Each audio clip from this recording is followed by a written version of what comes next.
on right here. Perfect. Right. Nice. So, man, so we're live right now, folks. Just want to let you guys know. I just had to get the stream going just because of the hour. Try to keep things within the planned time. All right, good. We are live on YouTube as well now. Cool. Yes. So we're just waiting on Joel, who's going to be our moderator today. Yeah. Dan, if you have your presentation, are you ready to roll? Yeah, I'm just, let me see if I can exit full screen. Perfect. Oh, Joel's here now. Joel's in. Yep. Perfect. I will stop sharing my screen. Let me just go back. Just want to make sure everything's up here.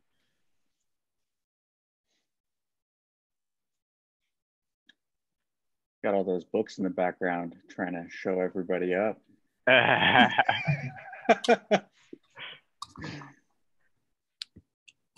real power move right there. Joel, what's up? Yeah. Hey guys. All right, excellent. I'm ready to go. Let me just make sure. Perfect. All right, awesome. I'm going to go ahead and stop sharing my screen here, Joel, and I'll just kind of hand it off to you. Whenever you're ready to hand it over to Dan, I think he's ready with his presentation as well. Did you need me for the roundtable? You need me to introduce? Yeah, we can just go with the roundtable. Yeah, Dan, we can start your presentation. Your screen share right now if you're ready. Yeah, let's see if I can.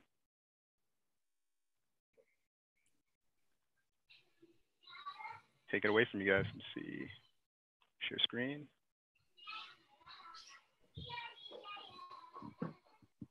Yeah. You guys see my screen now? Yep. It's perfect. Coming up. All right, excellent. So what I wanted to do, I kind of want to make this dynamic. If you know anything about me as a strength and conditioning coach, I really enjoy using videos to really sort of motivate athletes. And instead of kind of going through this live, the element that was really important for me was to display this topic that's been really sort of, that's been near to me for a long period of time in a more visual fashion. And believe me, this is a lot of work that's been put in this, and the reason for it is really I didn't want to miss a beat.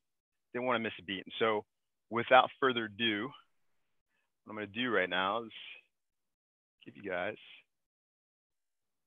a presentation.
Dan, is there any audio in this video? One of the viewers asking. You're not getting any audio? No audio on our end, no. Oh shit. Oh, hold on a second. Let me see if I transition. I'll try that one more time, guys. I didn't realize it's probably going straight to my headset.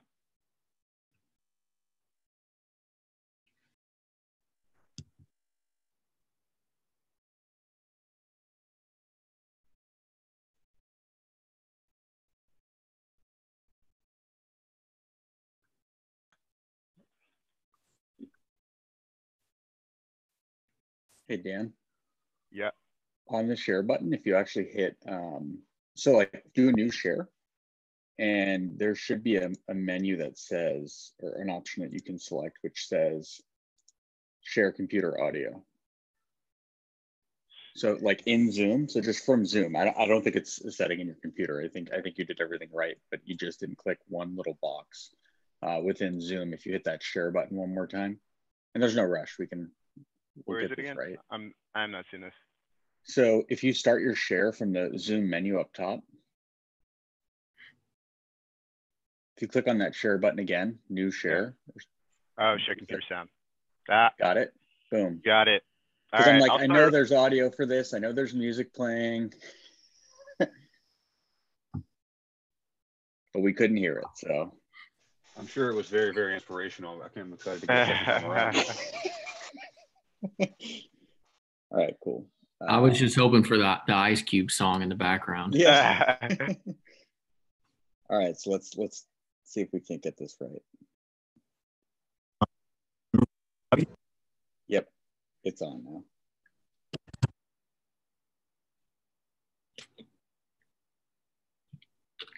Hit cancel. Hit cancel.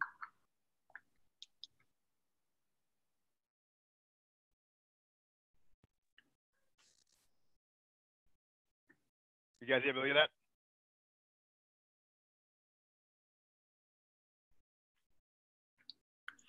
I still don't have any audio.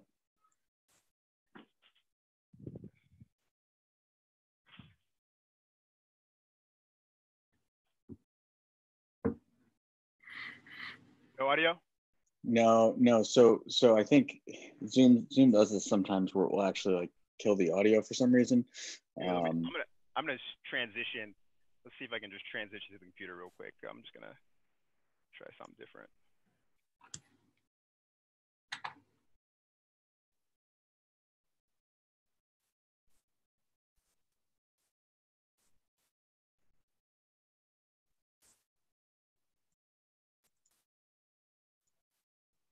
Yeah, we'll get it. It's not a big deal. We'll just. I don't want you to put all that effort into a nice video, and then we can't even experience it, in its glory. Let me just try something on my side to see if I hit share screen, it now asks share computer sound, and when I hit that share computer sound, it should work. But when you did it, it gave you that error. It said you need to install something. I think you might have just restarted Zoom, so I'm pretty sure that will work. So bear with us, folks. Dan's just frozen on the screen. Was that better? Was that better? Oh, you're back. You're back. Yeah. Was that better? I didn't hear anything. Oh, Jesus Christ. All right. Just try one more new share and hit that. We'll check, make sure that box is checked at the bottom. I would also just share the application that you're running your video in only, not your whole screen. I got barking dogs in the background, kids crying.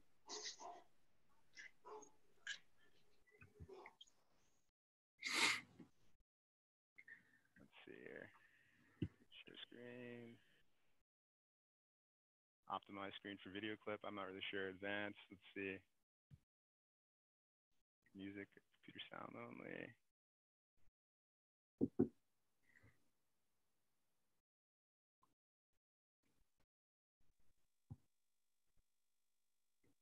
Satisfied with the experience of watching. You guys hear that?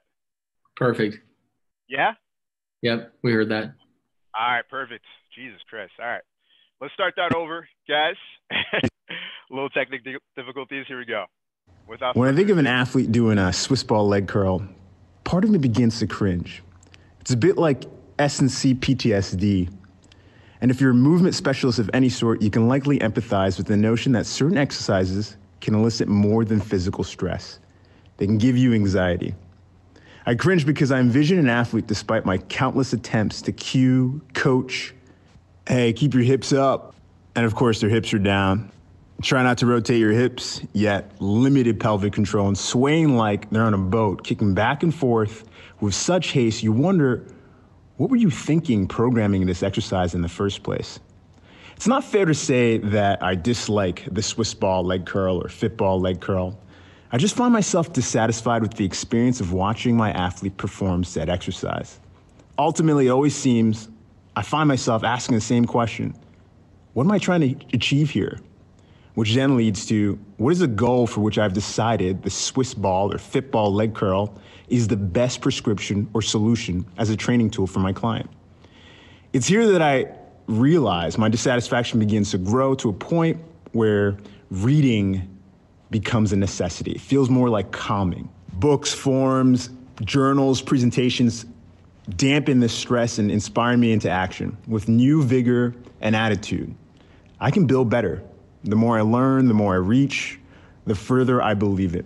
And based on what I've learned and experienced, I often record, lay down frames, and go to work, putting these pieces into place to be tested against more learning, more experience, and the perceptive of the athlete. I'd like to share my insight to this process of learning, reaching, and gaining perspective to building a framework for hamstring training.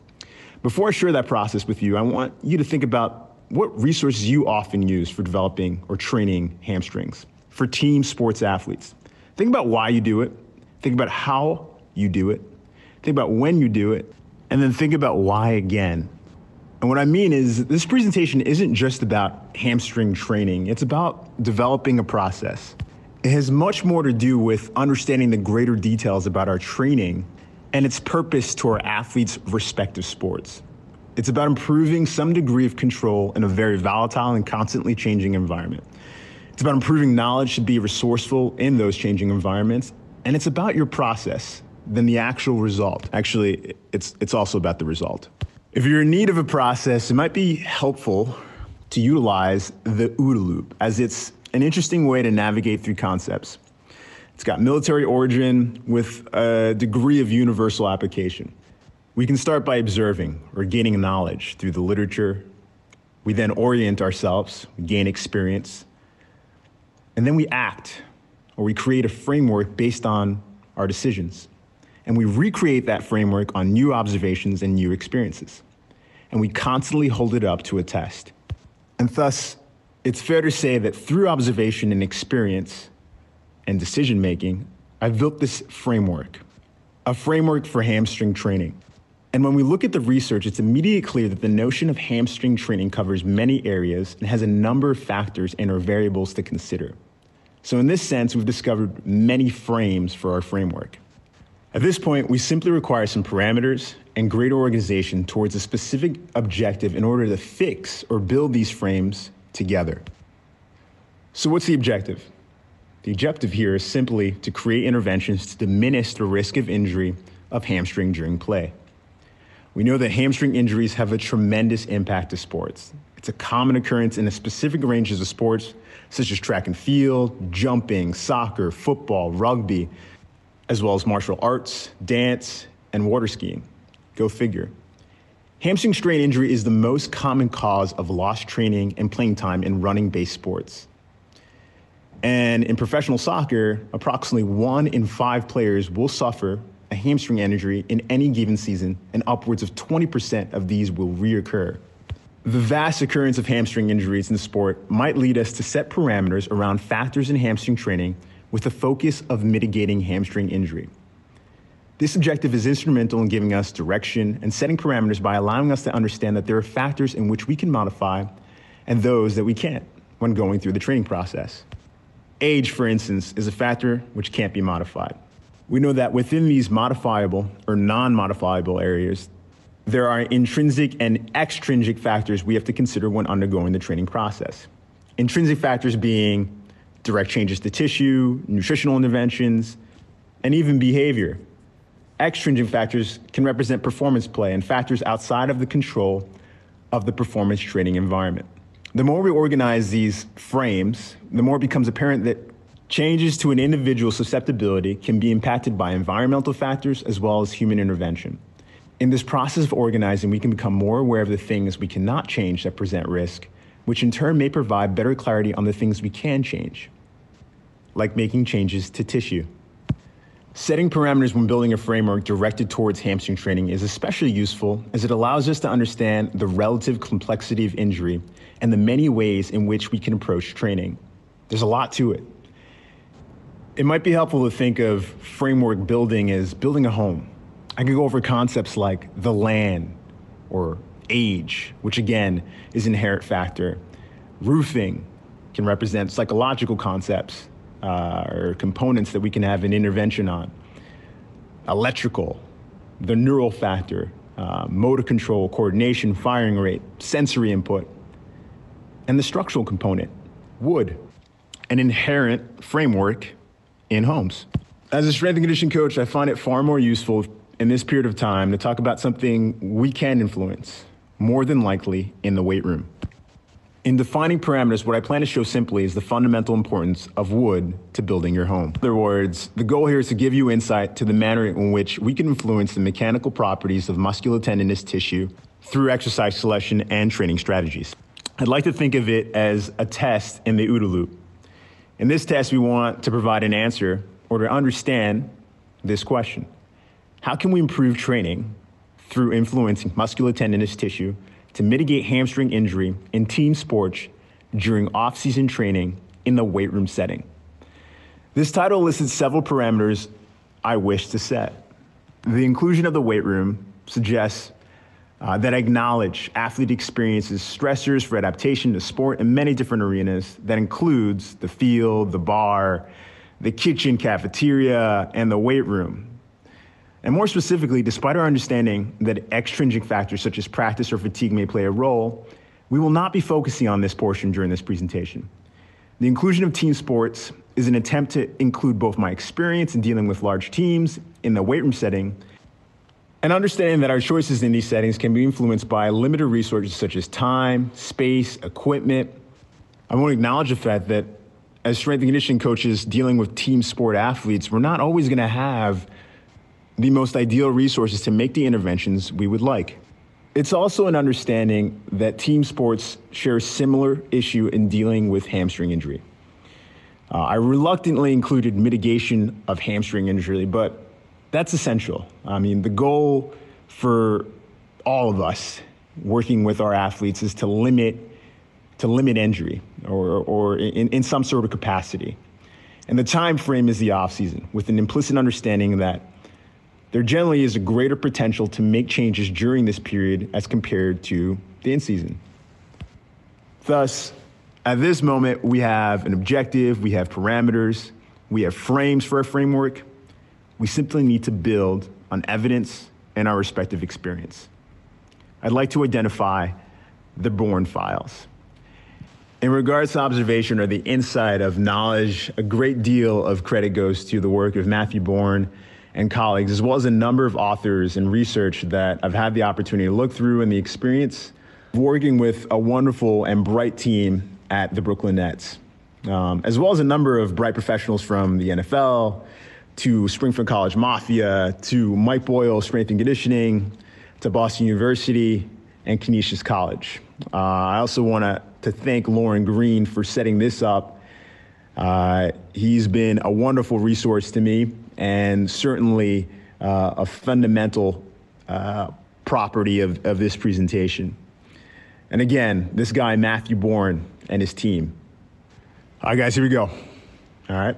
The first thing you should know in hamstring training in the weight room setting, with a focus on influencing mechanical properties to mitigate injury, is that action is important.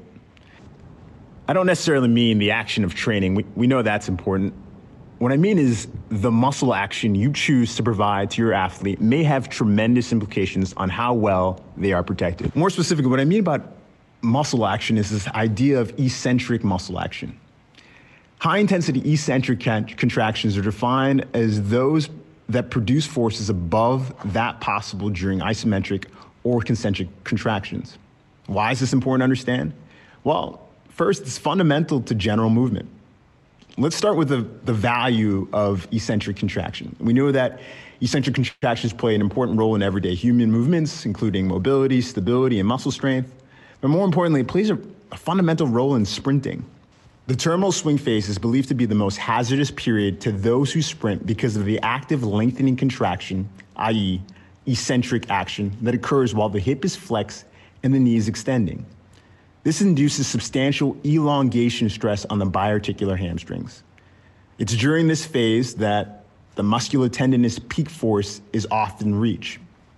And you should know that hamstring ruptures typically occur in this swing phase. Again, in this phase where the hamstrings are submaximally stretched because of hip flexion and knee extension, the hamstrings have to decelerate knee extension by performing an eccentric contraction in a lengthened position. Think about this, the higher the sprinting velocity, the greater these forces are. So the risk of hamstring injury during speed running is associated with inadequate eccentric strength of the hamstrings. Okay, so eccentric action is valuable and present in our everyday lives, most notably during a task that a number of team sport athletes often attempt to do without suffering injury, yet nevertheless still suffer injury. It seems reasonable then we should probably focus on eccentric action as part of our training, and there's a lot of evidence to support this focus. We'll go over this evidence in a second, but let's think about fundamentally the value of high intensity eccentric exercise. It results not only in a good deal of muscle hypertrophy, but also increased bone mineralization, and also appears to improve tendon remodeling after injury. Hessel and colleagues report that the only exercise strategy that effectively increases bone density and tendon remodeling in otherwise healthy adults is high-intensity eccentric exercise. This author also notes that eccentric exercise is considered to be easier. And what I mean by this is there's a number of research that supports the idea that eccentric contractions produce high force at a relatively lower energy cost compared to concentric exercise. This characteristic makes them particularly well suited for athletic training and rehabilitative populations, but also for team sport athletes, especially those guys who like doing easier things. Going back to the evidence, however, there's research to show that eccentric exercise benefits are non-discriminatory to various team sports, which should not come as a surprise as sprinting is an important activity in a number of team sports. There's evidence that eccentric action is important for soccer players. Peterson colleagues assigned a 10-week Nordic hamstring program to 461 of their 942 sub-elite Danish soccer players who were tracked for injury across a single season. Players in the intervention group experienced 71% fewer first-time and 85% fewer recurrent hamstring injuries than players in the control group. There's evidence for baseball players. Seagrave and colleagues have recently shown that among 243 professional baseball players from a single Major League Baseball organization, those who did not complete the Nordic hamstring exercise as part of their team training did not suffer a single hamstring injury throughout the season.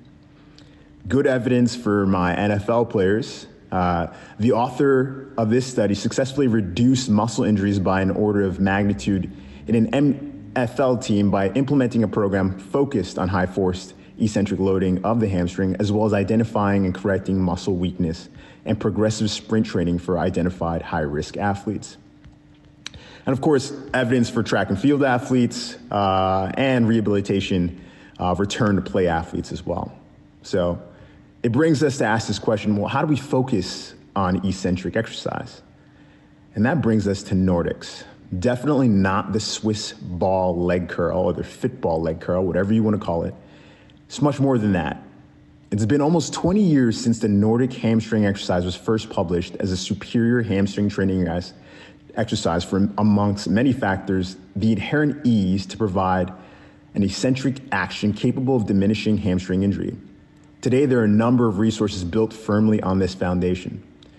It's evident from the literature and the advent of technological devices such as the NordBoard that Nordic eccentric exercise is an effective resource for developing eccentric strength. Does that mean we stop there, though? Is Nordic eccentric exercise the only answer or the only solution to all our hamstring troubles? Maybe, but given what we've learned to be important regarding hamstring architecture and the various muscle response from hamstring exercises, there may be other effective training resources for hamstring development. Careful consideration of these factors may help us to build tools for more effective training. So what matters when it comes to creating positive adaptations for hamstring architecture, structure? How do we do this exercise? Well, first, let's turn our attention to the actual Nordic hamstring exercise, or Nordic curl. It's been shown to be an effective tool to increase eccentric hamstring strength by developing higher maximal eccentric hamstring strength torque when compared with regular hamstring curls. And it's important to understand here that the Nordic hamstring exercise is valuable as an eccentric muscle action developing exercise because of the relative ease for which it can be performed. It follows several fundamental rules for developing strength primarily using eccentric action. Most athletes can't do a knee flexion with someone else holding their heels. You don't need a machine to perform it. So practically speaking, Nordics makes sense for team sports training where there are a number of athletes and we have limited resources. With our understanding of these requirements for effective eccentric action focused exercise, we can figure out ways to maybe appropriately progress Nordic hamstring curls, and more importantly, determine other and perhaps even more effective exercises to eccentrically strengthening hamstrings. Again, let's continue to think about exercise choices and who they're designed for the reasons that we use them, and the structural adaptations that can occur as a result. We might find that there's a multitude of ways we can apply eccentric action for the benefit of our athletes, potentially with greater benefit than the Nordic hamstring exercise. So if you're about that action, then you have to understand why. And as it turns out, length matters. If we were to consider the benefits of hamstring length, it may be prudent to first review hamstring anatomy and their mechanical properties as it relates to potential for hamstring injury as well as hamstring training. So what are their hamstrings? All right, I know you guys know what the hamstrings are, just bear with me. We know that the hamstring muscle groups represents 4 muscles: the biceps femoris, long head, the semimembranosus, the semitendinosus, and the biceps femoris, short head. Here's the thing, though. These 4 muscles are not really sort of impacted the same. And greater insight to these individual muscles might give us more latitude in understanding of the ways that we can impact our athletes for their own benefit. Specifically as it applies to the biceps femoris long head. Of the 4 hamstrings, the biceps femoris long head is injured the most, followed by the semimembranosus and then the semitendinosus. Biceps femoris long head is most frequently injured during sprinting, while the semimembranosus is injured during excessive stretching. Most injuries occur in the proximal area of the muscle, mainly in the muscle tendon junction. And here's some notable properties. Proximally, the biceps femoris proximal region is composed of tendon. More specifically, authors of research review describe the muscle as originating from the ischial tuberosity as a thick and long tendinous part. It's believed that since the long head of the biceps femoris originates from the ischial tuberosity as a tendinous portion, that its anatomical configuration is highly vulnerable to traction forces as compared to the arrangements of other hamstring structures. There's also thought that greater muscle strains in the proximal biceps femoris long head muscle tendon junction is more vulnerable to excessive forces between the tissues than the semitendinosus and semimembranosus. Here's insight to the semimembranosus. In general, it has similar muscle architecture with the long head of the biceps femoris, but it's got a slightly different proximal attachment as well as a different moment arm compared with the long head. The semimembranosus originates from the lateral surface of the ischial tuberosity as a tendon with a broad area of origin. Moreover, the semimembranosus originates vertically into orientation. That plays a really sort of important part because it's thought that this orientation plays a role in greater force tolerance relative to the biceps femoris long head. Additionally, the biceps femoris long head and semimembranosus differ because of properties and characteristics as it relates to fascicle length and pannation angle. Let's take it to the semitendinosus. Semitendinosus, muscle fiber arises from the lateral 3/4 of the ischial tuberosity. This part is mainly muscular and only part tendinous. And it's believed that that characteristic disperses the force that may cause injury. A couple other factors to note. The semitendinosus displays less relative strain than other hamstrings, probably because of its greater length, longer fascicles, and maybe a longer tendon. It's designed to generate lower peak forces over greater length ranges. All right, I'm not gonna go over the biceps femoris short head, but I do wanna talk about length. Length is important, and we've gotta keep conscious of quality.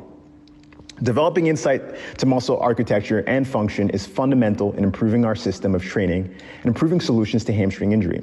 However, hamstring injuries are fundamentally complex, we know this, and that many interdependent parts are involved. Thus, our attention should not only be relegated to muscle tissue for hamstring development, but also to the various parts that play a role in hamstring function.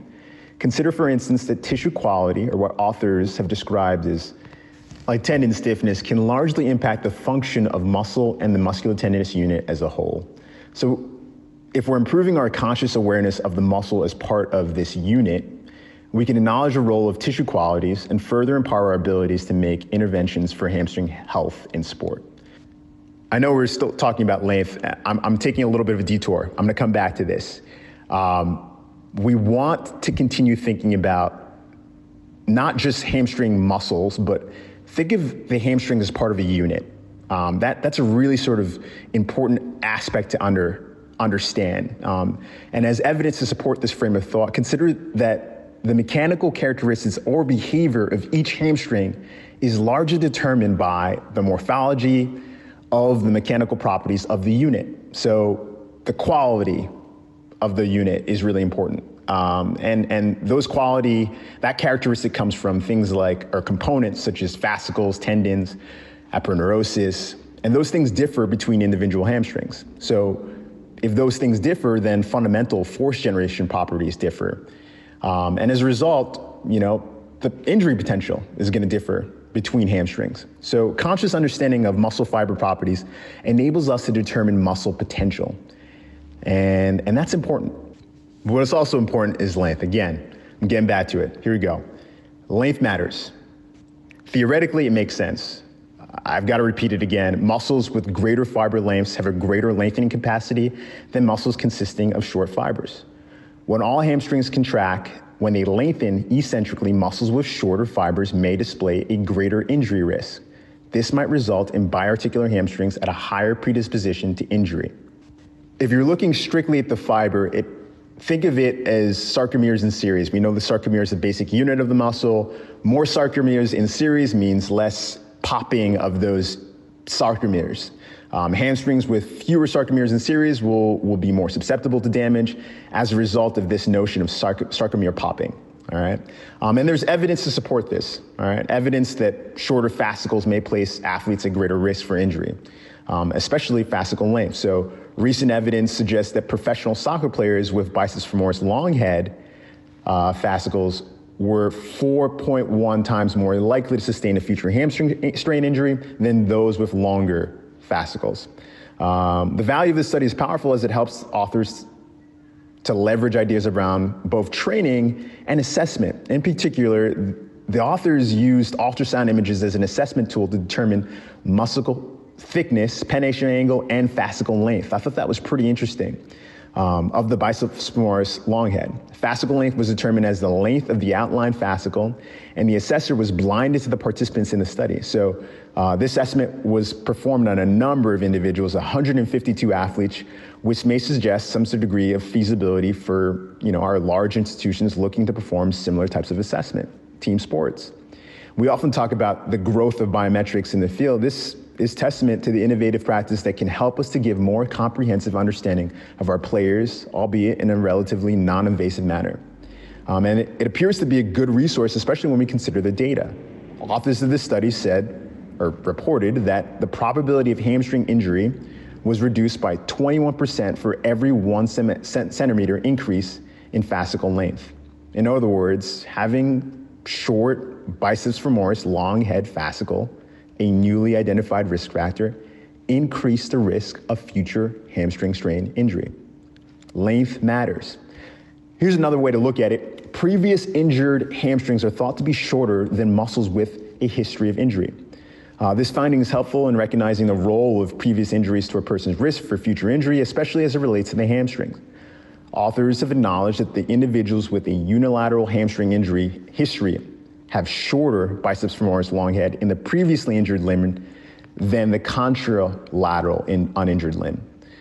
Such finding begs the question, is hamstring fascicle length the ultimate concern for potential re-injury of the hamstring? This question might be answered in the manner in which we approach rehabilitation for hamstring injuries. I like to say it, pull it, short it, train it, load it, lengthen is the way we help it. And that's evident in training and rehabilitation. This was probably one of the more fascinating resources I gained from Bourne's study. Bourne and colleagues reported that training and or rehab practices at long hamstring muscle lengths have been proven to be effective in reducing the re-injury rates and accelerating time return to sport.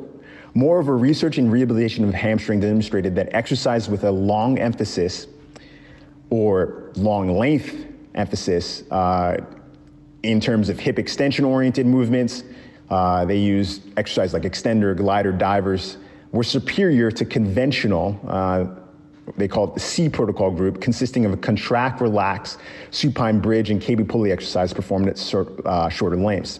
So there's this idea between C protocol exercises and L protocol, and I'd really like to say more hip extension biased exercises versus knee flexion biased exercise. What they found was, or at least what Bourne reported, was that elite track and field athletes and professional soccer players who completed the L protocol, I would say more hip extension biased exercise, experienced a faster return to sport versus, or no injury recurrences compared with the C protocol, which experienced 3 reoccurrences. And the results of this study show that there's great value in providing a program that focuses on developing strength, but also consider length as well. Our roles as strength and conditioning coaches are to determine the best strategies with our resources and to continue to glean from those who have done it better. In a study that I found by a rehabilitation specialist in the New York area, shout out to New York, authors strategized return to play through the design of 3-phase protocol beginning with an isometric, isotonic exercise at short to intermediate muscle lengths, to eccentric strengthening exercises at short to intermediate lengths, and then progress into eccentric strengthening in a stretch position. Let me say that again. So it's just a progression from isometric at short intermediate lengths to eccentric strengthening at short to intermediate lengths to eccentric strengthening in a stretch position.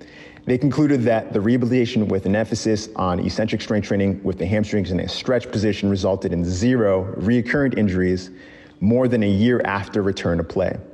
Such a strategy might carry value beyond the rehabilitation room and into the strength training room as a framework for progression. However, there's more to consider.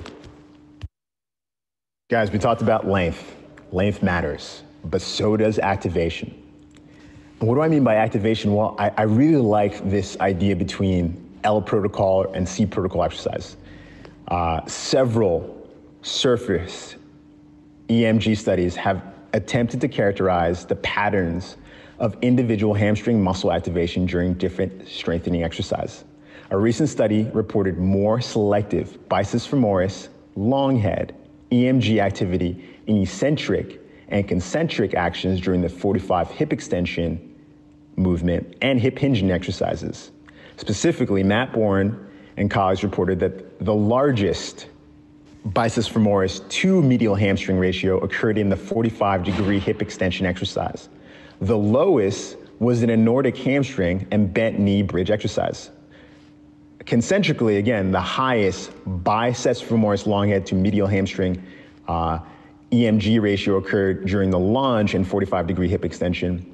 The lowest was during the leg curl and the bent knee bridge. Ultimately, results from an fMRI study revealed a greater biceps femoris long head to semitendinosus activation ratio in the 45-degree hip extension than the Nordic.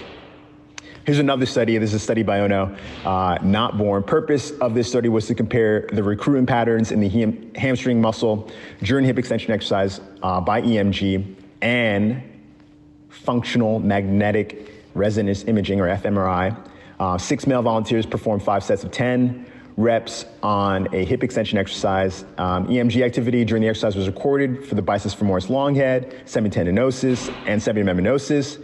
And fMRI values in cross-sectional areas of the same muscles were measured at rest and immediately after 2 and 7 days after the exercise. Study found that EMG of the biceps femoris long head and semimembranosus was significantly higher than that of the semitendinosus.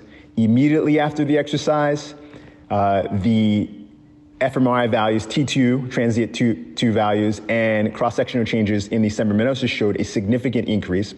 And it was thus concluded that biceps femoris long head and semimembranosus were selectively recruited during the hip extension exercise. So again, let's review. There was more selective EMG of the biceps femoris long head and semimembranosus relative to the semitendinosus during the eccentric and concentric phases of a stiff-legged deadlift. This is in a different study. And another set of researchers, McAllister and colleagues, reported significantly more biceps femoris EMG during an eccentric Romanian deadlift than an eccentric prone leg curl, an eccentric glute ham raise. Significantly more biceps femoris during an eccentric good morning squat than a prone leg curl. This is important because, again, remember what we talked about, biceps femoris long head, 4 out of 5 injuries to the hamstring occur at the biceps femoris long head. So there's value understanding which tissues are being targeted for training. C protocol exercises. I talked about the value of that rehabilitation study. C protocol exercises, you can call them knee flexion-based exercise. These insights are important to understand because it highlights something that we fundamentally know, that the exercise we choose, prescribe, applies stress in a discriminatory and non-uniform way as it relates to muscle activation, force adaptations, and thus adaptive response. So in regards to C protocol exercises, Ono and colleagues observed more selective EMG of the medial hamstrings during eccentric and concentric leg curl and the Nordic hamstring exercise. So they reported that EMG activation of the semitendinosus was significantly higher than that of the semimembranosus during these exercises at 120% of 1 RM, resulting in T2 value changes in the semitendinosus being significantly higher than the biceps femoris long head and semimembranosus in both exercises. So Nordic hamstring and leg curl exercises really sort of eliciting a higher stress response in the semitendinosus tissue. Just consider, as you're listening to this, that there's controversy in regards to activation. It's testament to the conflicting information. Some studies have shown that the fitball leg curl, yes, my nemesis, to preferentially recruit the biceps femoris long head during fitball flexion. So we've got to take a lot of these inferences with caution. More importantly, studies that are reliant on EMG activity can be somewhat shaky in standard. I don't want to spend a lot of time going into the details of why we have to take EMG studies and maybe even fMRI studies with a grain of salt. But I think you probably have to take a look at them. So we have to understand that there are some downsides to activation studies. First, we've got to understand what they're utilizing. Surface EMG studies, they use electrodes which are placed on a skin, overlying the target muscle to measure electroactivity generated by the active motor units. EMG amplitude is recorded and typically expressed to the highest level of activation during a maximal voluntary contraction. And they give an estimate for voluntary contraction. What are the downsides of surface EMG? Well, there's variation in the studies. There's crosstalk. It's not possible to reliably discriminate between closely approximated muscles. And there's influence of other neuromuscular elements like subcutaneous tissue, motor unit conduction velocities, the degree to which the motor unit is firing. So at the end of the day, surface EMG studies And even the way that they sort of standardize the procedures are a bit different between studies. You have to be really sort of careful in how you interpret these studies. Same applies to fMRI. Although it's a new and popular way to understand muscle activation and exercise, it's based on the premise that muscle activation is associated with a transient increase in what they call transverse relaxation time of tissue water. Essentially, it's the same thing as looking at a normal MRI. You're going to have these gradient changes that really sort of reflect what's taking place within the muscle tissue. But it can be influenced by a person's individual characteristics like muscle fiber composition, metabolic capacity, vascular dynamics of active tissue. So unfortunately, you can't compare a person to another person, but you can compare a person to themselves. Nonetheless, though, we can ultimately say regarding muscle activation as it relates to applying appropriate stress to musculotendinous tissue, right? Not just muscle, musculotendinous tissue. There's value understanding the nature of exercise. I mean, we can't just say no to the fact that, we're using resources that may have a degree of error.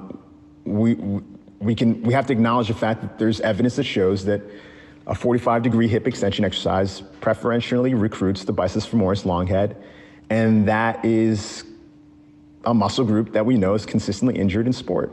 And there's a number of recent observations that have provided that the semitendinosus is preferentially recruited during the Nordic hamstring exercise. And so it begs the question, are Nordics the best solution to fighting hamstring injury if that is the case? I don't know. And I'm not sure that I can simply rest on this data. But better believe that going forward, I'm going to use a comprehensive set of exercises to ensure that my athletes are getting the best adaptive response for their sport. I do have to say, though, that Boren makes a really good case in this sort of review. He says that, or he states, it appears that to selectively activate the semitendinosus, we might want to focus on knee flexion oriented movements and movements that involve a significant amount of hip extension are really good for selectively activating the biceps femoris long head and semimembranosus. So utilize this info as you begin to sort of think about exercises that you want to use with your athletes for hamstring training. But as I said, that's not the only thing to consider. All right, guys, I've covered the importance of length. I've covered the importance of variation for appropriate activation. We must remember that there are other tissues to concern ourselves, and this idea of stiffness. So what's the tone of this subject? I know you guys have noticed there's an underlying tone. I talked about length, I talked about activation, now I'm talking about stiffness. The tone is we have power. Ultimately, through our choices of exercises like my nemesis, the fitball leg curl, we're not only choosing a manner to build strength, but also either directly or indirectly, consciously or unconsciously, changing the mechanical properties of muscle as well as the musculotendinosus unit. We've so far learned that it's possible to influence length of tissue through exercise training, and that certain exercises may be effective in targeting and thereby facilitating important adaptations to important structure in sprinting events. But we have the power to do more. Length is just one way we can manipulate musculotendinous tissue. There are other ways. We've previously learned that muscle is a hierarchical structure composed of a core of force-generating sarcomeres arranged in bundles of myofibrils, fibers, and fascicles that together form a complete muscle. These fibers, fascicles, and muscles are surrounded by a matrix of connective tissue that can also influence our exercise choice for better potential in athletic performance and/or reduce susceptibility to injury. Recent evidence has made it increasingly clear that connective tissue is far more important than just packaging. Tendons, myofascia, and various other structures within the musculotendinous tissue contribute to mechanical properties which can potentially influence force, power, and energetics of contraction. For instance, there's evidence growing that the elastic properties of the connective tissue matrix within muscle also provide an important mechanical role. So while we know we can make changes to the sarcomere of the basic unit of muscle, we should also know that the mechanical output of muscle depends much more on other properties like extracellular tissues, their arrangement, the flow of elastic strain energy through them. And the myotendinous junction is a good introduction to that idea. Bourne and his colleagues suggest that the small proximal biceps femoris long head aponeurosis may be a risk factor for future hamstring strain injury. Although investigations are lacking, this idea of modeling, this is what they've used, demonstrated the biceps femoris aponeurosis geometry has a significant impact on the location and magnitude of strain within this muscle. So this is of importance because we know running-induced strains occurs mostly at the proximal musculotendinous junction of the biceps femoris long head. We know where it occurs. So now, and we know that we can activate certain areas. So now we've got an area. And what are sort of the things that we can do from a training standpoint that might reduce injury in this certain area? Rehorn and Blemper, this is another study, reported that 80% reduction in the width of the proximal biceps femoris long head aponeurosis increased proximal MTJ or myotendinous junction strains by 60%. So again, we can activate this area and we have the capability to lengthen this area. Is that all we do? No, Bourne notes that recently, 4 weeks of training involving certain types of exercise, Nordics, hip extension exercise, can change composition, like collagen expression in muscle fibers of the musculotendinous junction of the semitendinosus and gracilis muscle. So in particular, the authors note that training increased the amount of collagen, a protein that may be important in strengthening the extracellular matrix and unloading of the MTJ. So the question arises, are you training not only the length of your muscular fibers, but also training the properties of musculotendinous tissue? So the study stated by Matthew Bourne and colleagues suggested that collagen expression is one way that we can at least change the mechanism by which strength training protects against hamstring injury. If you're well versed with literature surrounding properties like stiffness of musculotendinous tissue, you might already stop here. But there's research suggesting that there are more structures that meet the eye in regards to training response. It's probably one of my favorite topics at the moment regarding this idea of other structures to be aware about. Authors note that other forces are transmitted between muscles and adjacent structures through myofascial connections. If you haven't read The Value of Myofascia to Performance, now might be a good time to pick up anatomy trains. This type of research is still very much in both discussion, infancy, but it makes clear to me at least that each time we choose a training tool, we have the opportunity to change a number of structures, not just muscle. And the manner and the type of exercise we choose and the strategies we employ are important as they have potential to provide greater efficiency and protective benefits to the structures we are aware of and those that we are not aware of. And it's for this reason that I generally like to see exercises that have similar characteristics to what we see on the field. This idea of training specificity.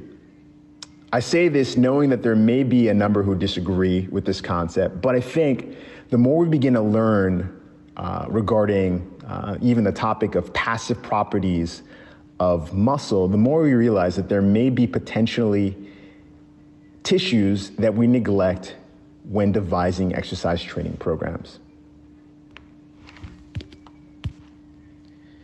All right, so at the end of this, there are a couple of conclusions that I have. Remember, first of all, that the properties of muscle are important and they have a central role in a diverse range of processes. Remember that the muscle is part of a musculotendinous unit, and also that we have to understand the value of not only exercise choice, but exercise action, in particular muscle action. Understand the importance of eccentric exercise and how they may fit within your strength program. Consider the structures you're attempting to make adaptations to and determine what might be the best fit for the demands of your sport. Understand that your exercise choices, again, have influence over other tissues and that you have the power to make powerful changes to those tissues. And I've only covered, again, a fraction of the myriad of factors that influence hamstring training. Understand that within each of these areas, Reachers is unveiling information that gives us more and more ideas and opportunities to protect our athlete. I did not cover factors like strength, neural strength, timing and coordination, proprioceptive qualities, which are supported as factors by evidence that can influence our athletes. And there's a lot to know and consider. So read, stay up to date, and don't be afraid of change. Please don't take my word for my sort of assessment and my perspective of the work done by Bourne and a number of authors that I've referenced in this presentation. Take ownership by understanding the basis for your own framework. This is through reading and through practical experience within your own settings. You might already have written or recorded this framework, but just know that as soon as I'm done with this presentation, it's likely to change. Lastly, please be safe, not only during this time, but for when we return to our normal. You have to consider where you are now. You have to consider where your athletes are now, the changes that are taking place as a result of their environment. And you have to plan for the progressive changes that are going to need to be made for them to return to a safe and healthy state for performance.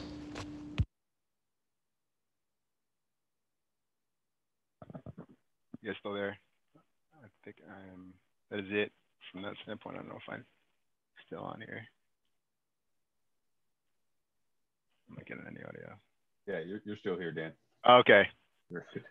Yep, that is it, gentlemen and ladies.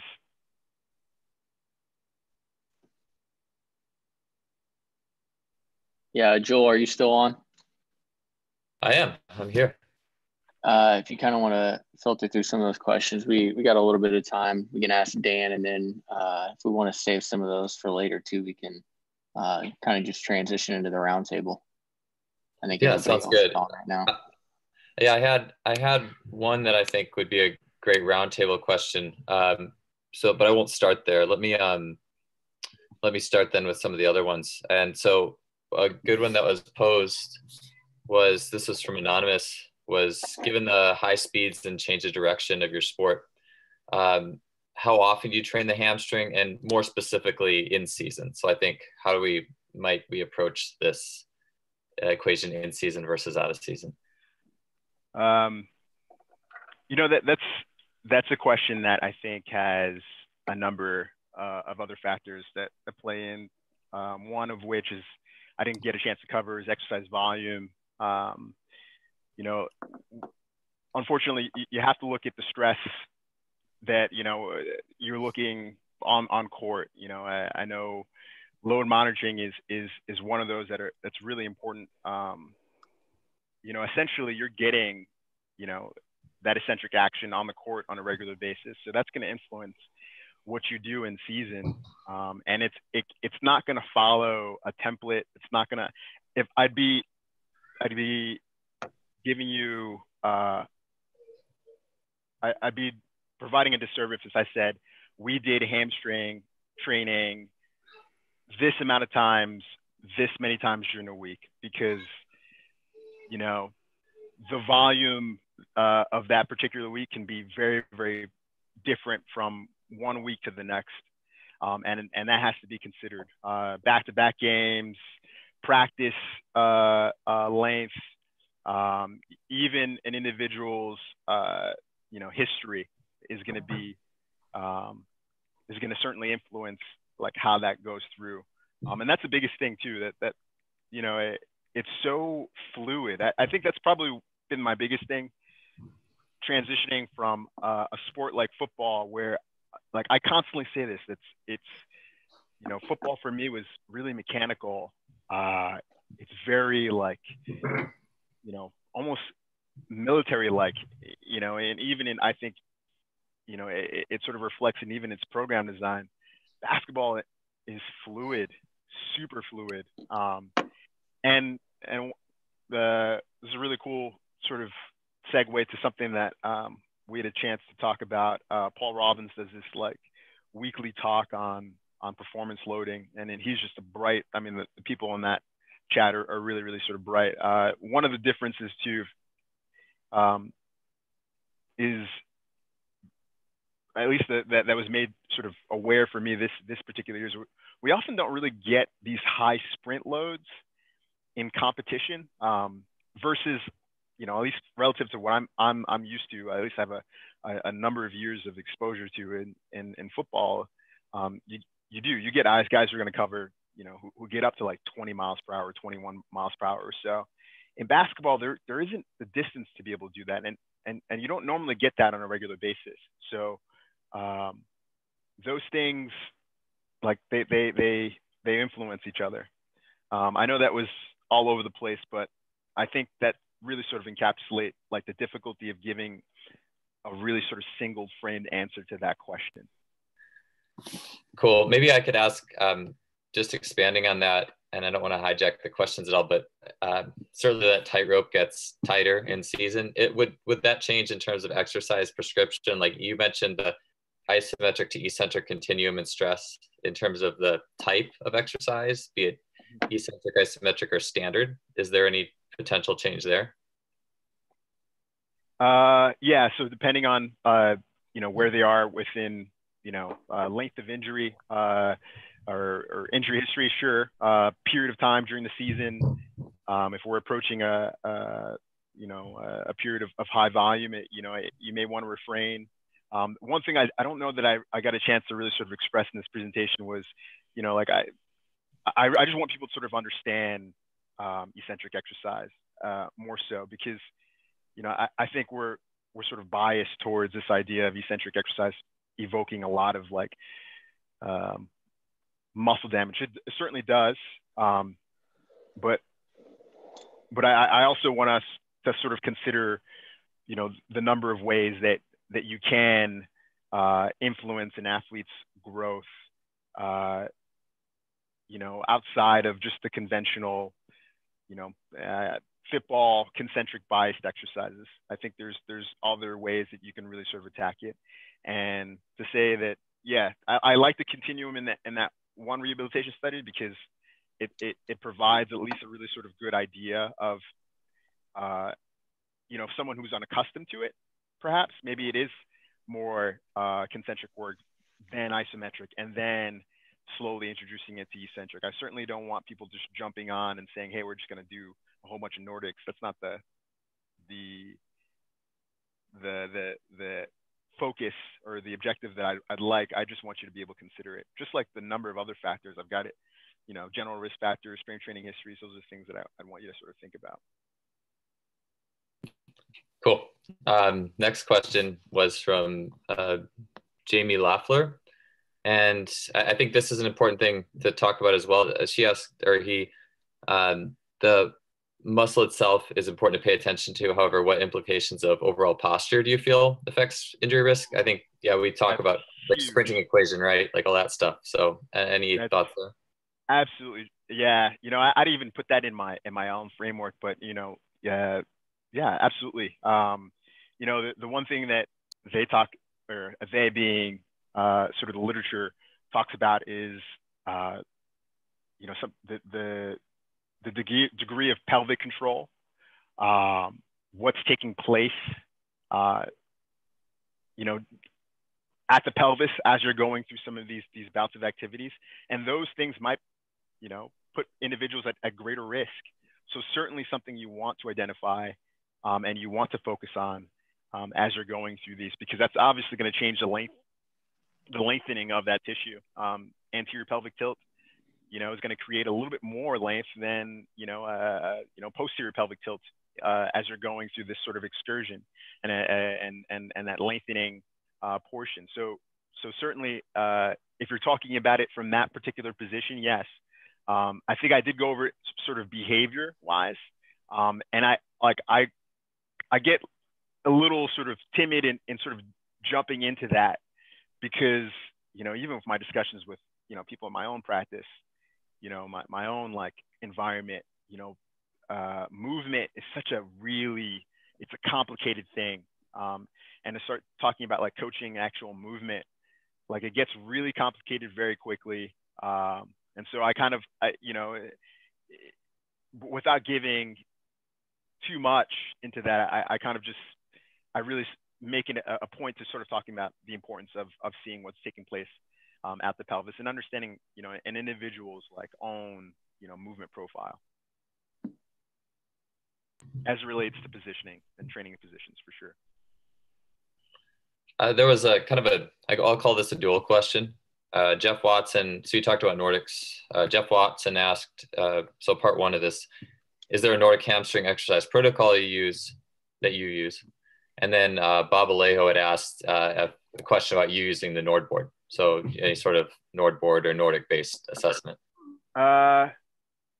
So protocol wise, nah, I'd say depending on who we have, and what their history is. I don't know that I necessarily go beyond 5 reps. That's just because, I don't know that, you necessarily need to go beyond that. In terms of us using, or my experience with the Nord board, yeah, that's the Nord board is definitely something that I've utilized quite a bit in my history. And having devices that can give you objective data is, in my opinion, always a valuable asset. All right, right on. Do you guys want me to open this up to the panel, or how long should we just keep going on these for? Yeah, let's go ahead and start the panel. It is 2 o'clock Eastern time now, and I think we got everyone on here. So we can kind of take some of those questions and put them in the panel as well. Any other questions that come in? Awesome. Do you want me to introduce everyone on the panel quickly? Yeah, let's do that. Okay, right on. Okay, so I have I'll try to make each of these somewhat brief, just not to take up too much time. And these are in no particular order, basically the order that I got them in my email box. So on the panel today, we have Bar Malik, and he's the director of performance with the New York Knicks. Is his 5th year in that position, 7th season with the team. And he has over 10 years experience working with pro athletes in the MLB and NBA. And within the New York Knicks, he oversees all S&C and supervises the implementation of the sports science program and works closely with the player development coaches. Bryce Murphy is currently the applied sports science with the Orlando Magic. He was previously a data analyst with the United States Olympic and Paralympic Committee, working with around 26 different NGBs. And he's also done a high performance fellowship with the US ski and snowboard team while finishing his master's in exercise physiology. And next we have Jenny Moshak, who is a ATC and CSCS. And so she, from 2014 to 2019, she provided rehab and strength and conditioning services to the UMMC Basketball Club, which is a women's pro team in, I'm going to butcher the name, but Yekaterinburg, Russia. She retired from the University of Tennessee in August 2013 after a 24-year career heading up the sports medicine department for women's athletics, working primarily with the basketball team there. And she is the creator of Team Enhance, and also is the author of the book Ice and Go. Dan, did we get you introduced? Well, I'll introduce you again if there was no introduction for you, just to anyone tuning in. Obviously, Dan just did an awesome presentation there on hamstrings, and he has over a decade of experience working with pro athletes in the NFL and NBA. He's currently working towards his PhD in health and human performance at Concordia in Chicago. He is currently the head strength coach for the Brooklyn Nets and has experience that includes stints from several pro teams such as the Buffalo Bills and Pittsburgh Steelers. He's held various positions in college strength and conditioning and the private sector. Carlos Daniel is our next panelist.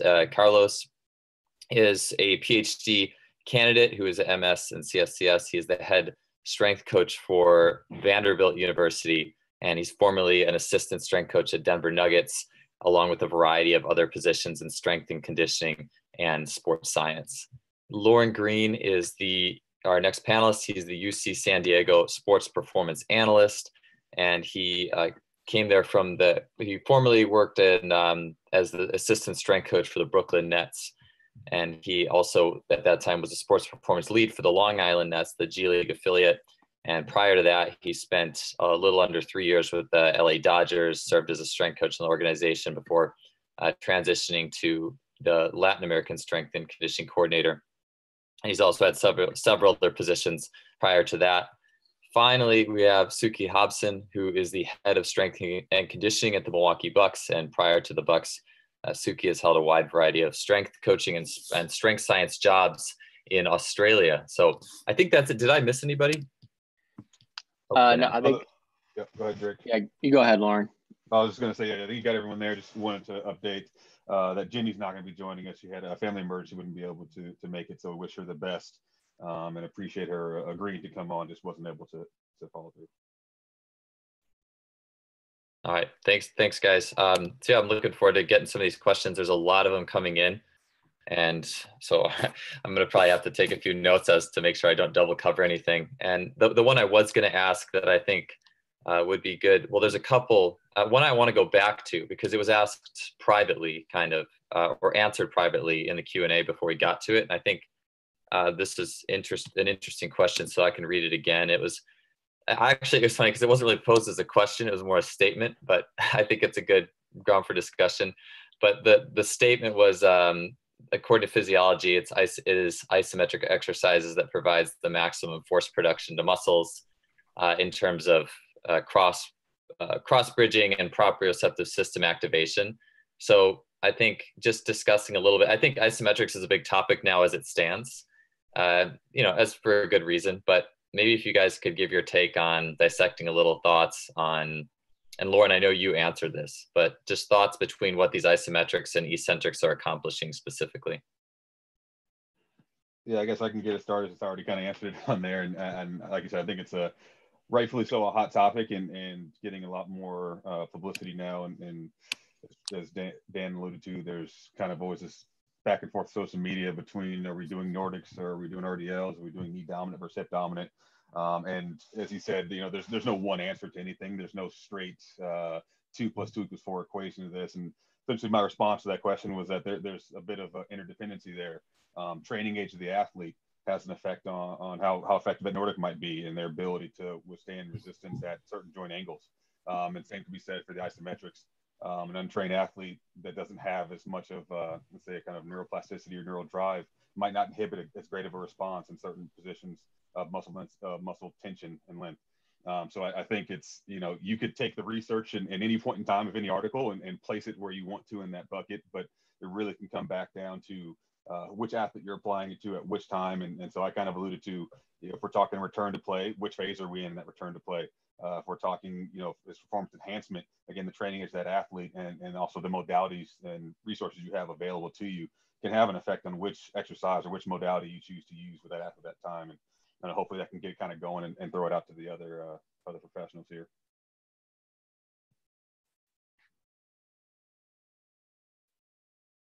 Yeah, I would echo what Lauren was saying. I think, and Dan kind of alluded to it as well. It's about, who, what, where, why, when. You have to ask yourself those questions, and there's no one, I thought Dan did a phenomenal job of saying this is not the gold standard. There's not just one way to do this. You have to be able to have a multitude of things available to you to address what's going on at any given point in time in the spectrum, and where does that athlete lie on that spectrum. You have to be able to determine that and then address, what's necessary. I think just because it's hot doesn't mean it's necessarily right. You have to be able to dissect the issues. You have to be able to dissect the exercise.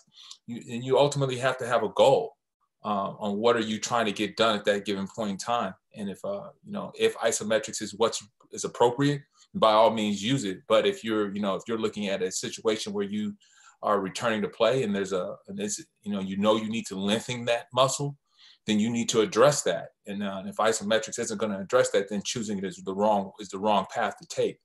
So I just think that, like what Lauren and Dan both said, is the who, what, where, why, when. Are you going to be able to observe, or then put it into action, and then have a multitude and not just have one trick in order to accomplish whatever your said goal is.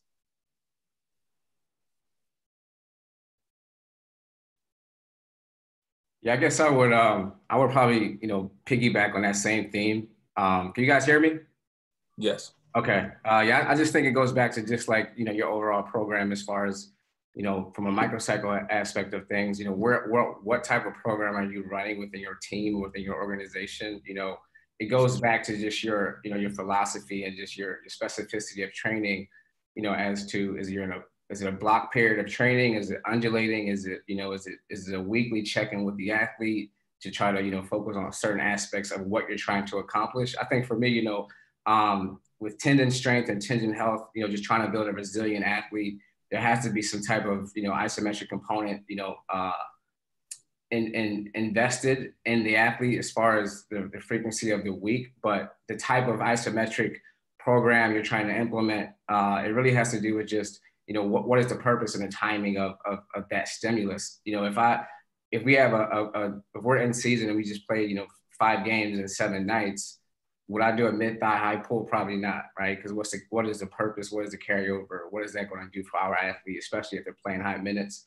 But if it's an opportunity to do isometric from a hip extension standpoint with a barbell to focus on some other areas in a posterior chain, yeah, I'll implement it. But I think it goes back to just your overall philosophy of what your program looks like. What is the timing of within that cycle of training that you're trying to accomplish?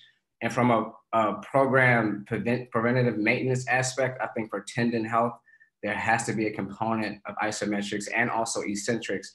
It's just the specificity aspect of the mode, the frequency, and the time under tension. What is the risk versus reward? It just depends on what your philosophy of training is revolving around that particular athlete or sport.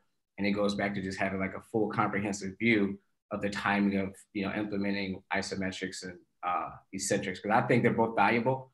It's just, when do you use it and what are you trying to get out of that? If it's tendon based, it's very, very simple.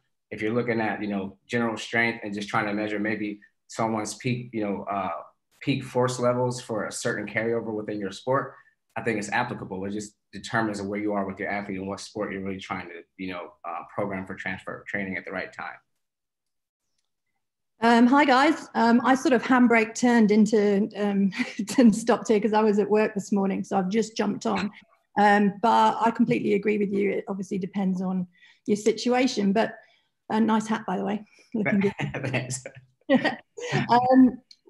I actually do a lot of, we do a lot of isometric training in the NBA. It's a good way to sort of maintain and hold high levels of strength without getting the potential downside that you can get in season when you're playing 4 or 5 games in 7-8 days. We do a lot of it for calves, hamstrings, and obviously quads with patella tendons. And we've now changed to a large amount of our in-season testing is isometric, purely because it allows us to do max efforts without getting, the potential side drawbacks and negativity. Again, for tendon health, it's been brilliant, and there's some great people doing some awesome work out there. Alex Natira has done some great stuff with regard to sprinting, and especially with hamstrings. And I believe Luke Jenkinson, who works in England in soccer, has also done some really good work too. And it's becoming much easier. We used to obviously only be able to use handheld dynos to assess. And now we've got, fantastic systems like the Nord board and ForceDex and groin bar and most recently the Kangatech system. I think it's a great point there, Suki, of balancing the effects of whether it be monitoring and testing, and obviously the possible detriment and after effect, if you will, with the loading that you're doing within the season. And everyone on this panel has had to deal with the 3, 4, 5 games within a week span of time. And we'd all love to say that we would, do X, Y, and Z testing or X, Y, and Z training in this linear or kind of a linear fashion or periodized block or whatever. But then the reality of it is, Dan said earlier, and Suki just alluded to, when I've got a back-to-back followed by 2 days off, followed by another back-to-back, I got to really pick and choose where I'm going to add those stressors to. And as much as we would always love to say, I want this great physiological effect of lengthening and the tissue damage that's going to go along with that with an eccentric training, if I have a more consistent, reliable modality that I can use, whether it be for assessment and training, which I think is a benefit to a lot of those systems that Suki mentioned, that I can use those to assess a maximal effort at any given time, but I could also use it as a training stimulus, really comes into play a bit more in that scenario where I'm at now in the collegiate setting. And Carlos can attribute this as well. Like when we have these certain seasons that our schedule is a bit more flexible for training, we can actually kind of periodize these training windows in between competitions and bias that different times. So we've kind of taken a bit of a microdosing effect with eccentric work closest to our last game as much as we can to give us as much time for recovery leading up to our next competition. But at the same time, finding as many points as we can, sneak in isometrics for the tendon health and that muscle tendon junction as much as we can. So like we keep all kind of saying, it depends situation, depends on the timing, depends on the scenario. They definitely all have their application, and it really falls into your environment and in your again, your scenario that you have with your athletes. Absolutely. And another side of things is, it's wonderful when you can get an immediate result and give it to them and they can immediately compare it, like, the isometric mid-thigh pull or the isometric northboard, or, that's, very, very, very, very important part of isometric testing, and I believe. Suki, are you using any eccentrics in season, or is it just the isometric work? No, we do some eccentrics, but since the schedule sort of changed, since the schedule changed a couple of years ago, and they didn't have as many back-to-backs. Back-to-backs for us were, from a training point of view, were actually pretty good, because you'd play a game, then you'd have shoot around, you'd play a game. The next morning you'd have no shoot around, you'd play another game, then you'd have a whole day off, and then you'd generally, not always, you'd have a day then to practice and train and lift before you then played your next game. With them spreading the season out more, those days, a free day coming off a day off, are very rare. And that used to be where we did our testing, because we generally get one of those every 2 weeks. So it's been a lot harder since they changed the way the schedule was put together. We have eccentrics in there, but the majority of heavy stuff that's not lifting that we do is isometrics. And it's worked really, really well. I've never used isometrics as much as I have done since I came into this job and this particular sport. And this question would be for anybody too, as well as yourself. Those isometrics, you talked about the mid-thigh pull, like the testing version, but are you also talking about like the 30-second holds, the submaximal 30-second for just general tendon health there? I would imagine that's what a lot of you guys are talking about as well, for kind of that bread and butter when it's absolutely. Yeah, absolutely. So, there's been great success. Obviously, the original research, I think, came from Ebony Rio in Australia in a sort of like maybe 2015. It was definitely when I became aware of it, and, started to sort of drip some of that work into our program just to see how players responded to it. And it was incredibly positive. Does anyone else have any? Hear from? Yeah, I was going to say, I'm actually interested to hear from Bryce from a sports science and applied sports science perspective, from a testing and reliability standpoint. I know one of the things that we found earlier on when I was with the Nets, we have a population of athletes that often, a lot of them were possibly one and dones out of college and relatively young and low training age. And so introducing the isometrics, we saw quite a big, steep increase in their results early on. Because really a lot of them, like I mentioned earlier, were kind of starting to lose some of that inhibition when it came to overcoming isometrics and be able to express more and more force. From a testing perspective, I don't know if that's had any play into how you collect and analyze those numbers and assess the results earlier on versus as you get a larger pool to assess, and kind of how that plays into your evaluation process.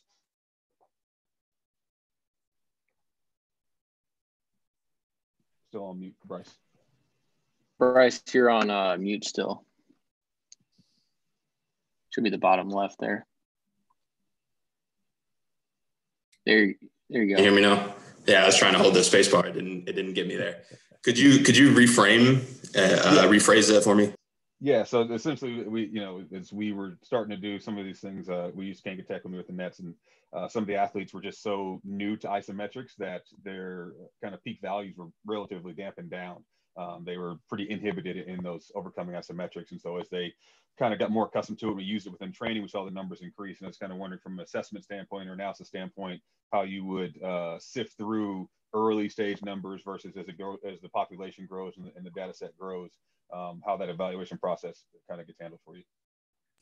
Yeah, so after the collection on the back end, you can run reliability to see the differences between the tests. And once that begins to level off, I think someone earlier in the previous panel mentioned that they like to collect about 3 months worth of data, but I just like to see that value begin to level off. So like their standard deviation is within +or -1. That way I know, this is actually probably closer to their mean. And then we can see true changes, going forward from there. So it just takes a bit of time acclimation of collecting data. The one thing I want to make sure I throw out in regards to this, these training, these actions is, the wonderful thing about having or being at this level is I do have quite a bit of access. We all, I think, have similar access to this really sophisticated, highly qualified devices that gives us really good feedback immediately and gives us an opportunity to be able to answer like these questions of whether, and Lauren brings up a really good point, which is the reason why I've kind of sort of biased myself towards eccentric, gives us information to know that athletes are providing or experiencing the stressors they need to sort of move on. From NordBord to Kanga Tech, you're going to get measures, and you're going to have the opportunity 3 months or so to be able to say, okay, this athlete is performing at this level, and we can maintain that through the season. We can evaluate how that kind of goes up and down. I wanted to speak to an audience that may not have quite as much of that kind of luxury. And I know this, there are a couple of individuals who have had the option, the opportunity to be able to talk to. And one of the thing that I really wanted to be able to emphasize to those individuals is you can make decisions that necessarily don't rely on these objective devices. Although they would be great, you can still make some really good changes to your athletes. And I like the idea of considering eccentrics because we tend to, some individuals even at the collegiate level aren't even doing isometrics. And I want people to really sort of understand the spectrum of ways that we can sort of train our athletes. And the last thing, and I love the fact that Lauren brought this up, this sort of learning phase. I was really sort of surprised by it myself. You get these individuals, we have the opportunity to objectively assess these improvements, and especially when it's relegated to sort of this isometric training, and then you see this increase, and you're surprised because I don't necessarily expect. I know comparatively to some of the guys I've worked with in the NFL, this population has a lower training age, but they do make quite a bit of an improvement, and then it gets to the point where they level off. And for me, that's a really important period of time, because at that point you have to decide, are you applying more stress, and how are you doing that? And I say that because I've had a number of situations where I've gone into the weight room and we're going through either some isometric work or even some eccentric work. And I turn around and I look at the athlete and I said, well, we've been doing this since June. I know I put some weight on. He's like, well, I just put this weight on because that's what I want to put on. That's what I felt like put it on today. It gives me a I feel the stress, I'm holding it in position, but am I really doing, am I really sort of attacking myself in a way that's going to provide adaptations for the future? And I think when you have it from an eccentric standpoint, when you can see that an athlete's having difficulty maintaining sort of this quality of movement, then you can ensure that there's this stress that's being applied. Rather than ISO, sometimes you can be fooled in that sense. And I'm speaking on certain types of situations.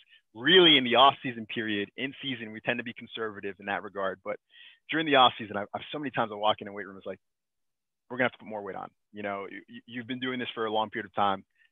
Well, let's push forward. Let's push forward in that regard.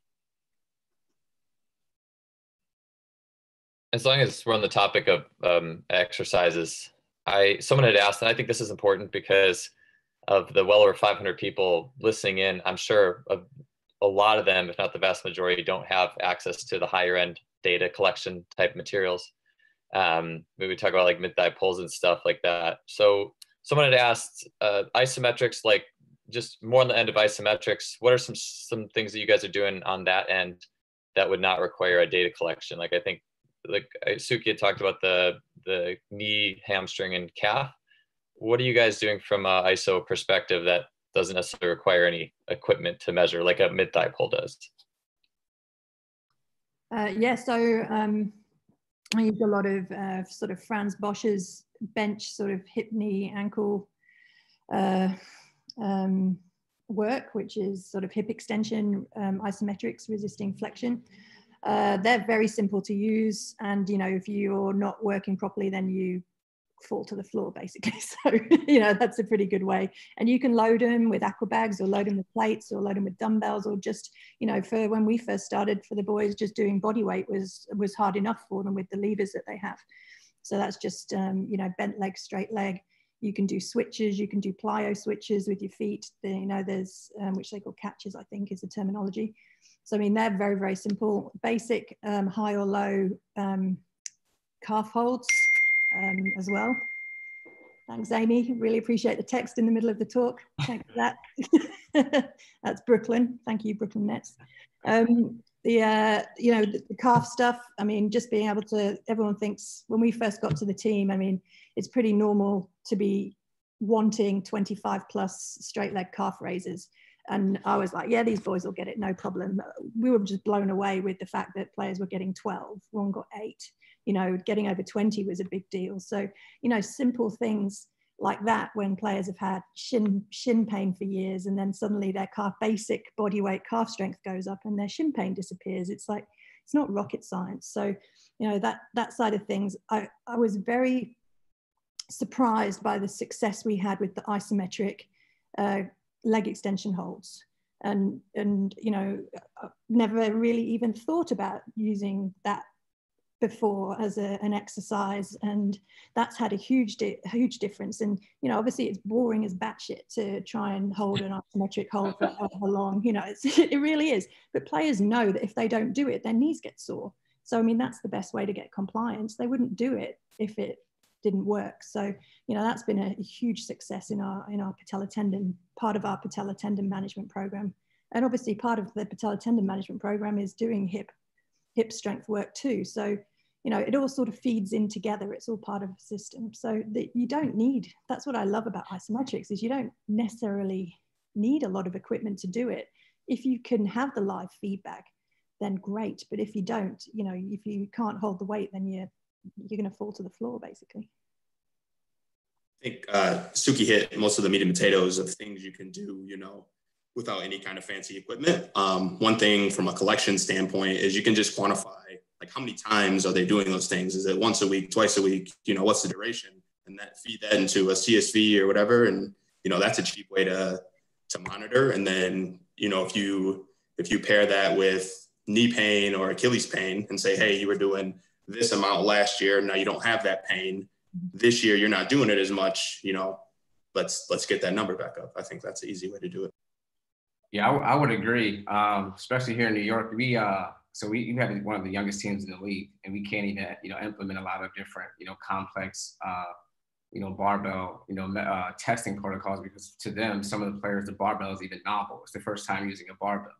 It just depends on what program they come from. But a lot of the times, just getting them to do a high pull the right way with low weight at the correct speed, before even testing them, I have to just kind of, teach that, the mechanics of learning how to lift first, because the minute we increase load to try to get a max isometric max, a peak force test with that much weight, they lose their entire form. They won't, the carryover isn't significant enough for me to, implement that right away, because our team is just so young and training age is always, for me, it's been below, 2 years. So we do basics like, single leg calf raises, bent knee, single leg press with, focus on the soleus and the Achilles. We do wall sits, and then we'll just do some hip extension holds just to kind of, get them to understand what we're trying to implement without using a bunch of different technology, because I have to educate them on why we're doing it first. And then as far as measuring it, you can use percent difficulty and just measure that over time. And then you can also use, just like you said, your RPE from doing specific exercises, and you just keep a recording account of that. And it should be trending down. And that's when, you can kind of, progress to a higher stimulus type of exercise before, introducing more complex lifts, because the guys are so young. Sometimes you can't even use some of the barbell stuff, or the Nora board or the groin bar for us, for example, it just may be too complicated, and they just don't want to be in that position. And the mentality of some of the athletes is just give me the minimum amount of work I need to do to get a result. And then we progress from there, because the training age sometimes is just so young. You can't even introduce high complex movements because it's just not valid enough sometimes.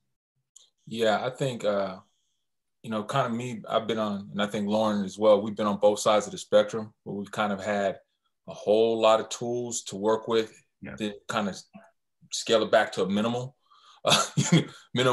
tools that you have available to you at certain levels. But I think one thing that I've been able to, I've kind of focused on is that, I'm not coining anything special, just that communication feedback loop. Like, what are you doing within that? What are the athletes saying to you? What do you see, through your experience? And then interjecting the athletic trainer into that. I think one thing that I kind of picked up a few years ago is kind of getting back on board with the athletic trainer onto when these athletes are reporting certain pain mechanisms, and then overlaying that with what I'm doing in the weight room.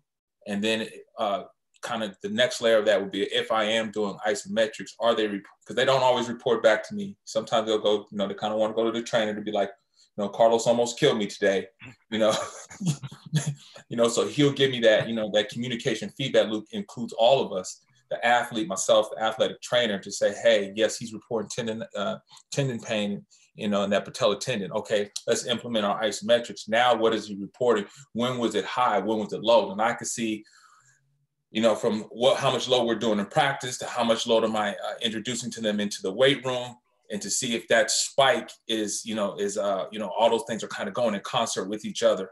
So I think it's just that communication feedback loop, at a minimum level, is just being in good communication with the athlete, being in good communication with the athletic trainers to help you,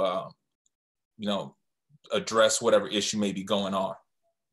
And I've seen the biggest impact with basic exercises, almost like what Suki said, just a seated single leg quad extension, and then seated or standing bent leg calf raises for the soleus and Achilles. It's basic exercises that you can implement without even having the technology to confirm it, just using subjective measures with the basics, or even wall sits. You'd be surprised.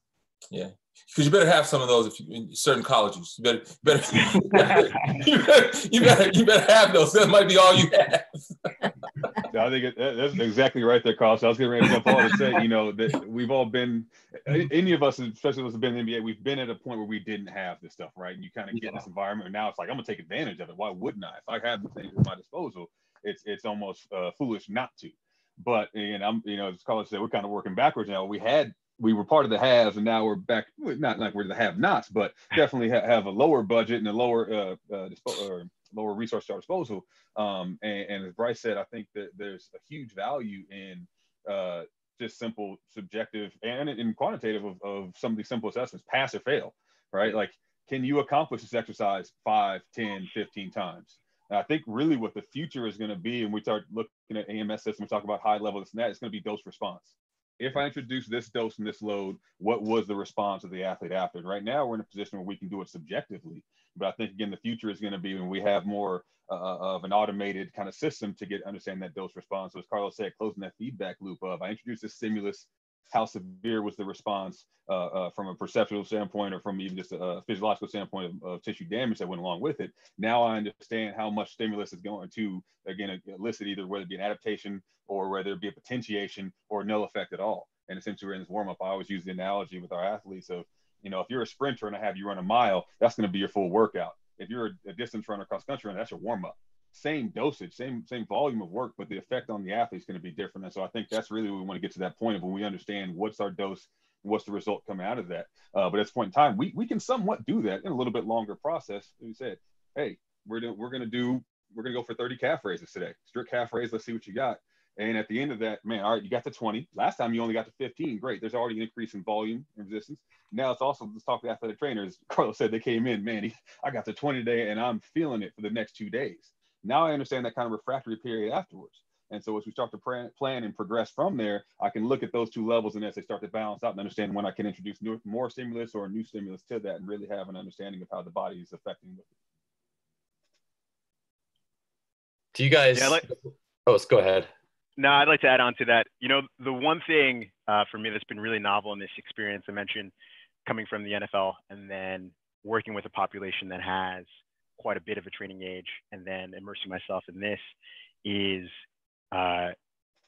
you mentioned some of the simpler exercises. That has been remarkable for me. You do get guys who come in and the basics work. And I'm talking about this level, the basics work. And simply because, that training age isn't there. And you'd be surprised. And so, I'm glad for Suki's point, because, oftentimes my own self, like just from my own experience and working with individuals who have had the luxury of being in a weight room since age 6, 7, and have been working towards this goal of being on the field, knowing that the culture is married heavily towards the weight room, and then transitioning into an environment where that culture isn't married as much. That has been a very sort of a wild transition for me.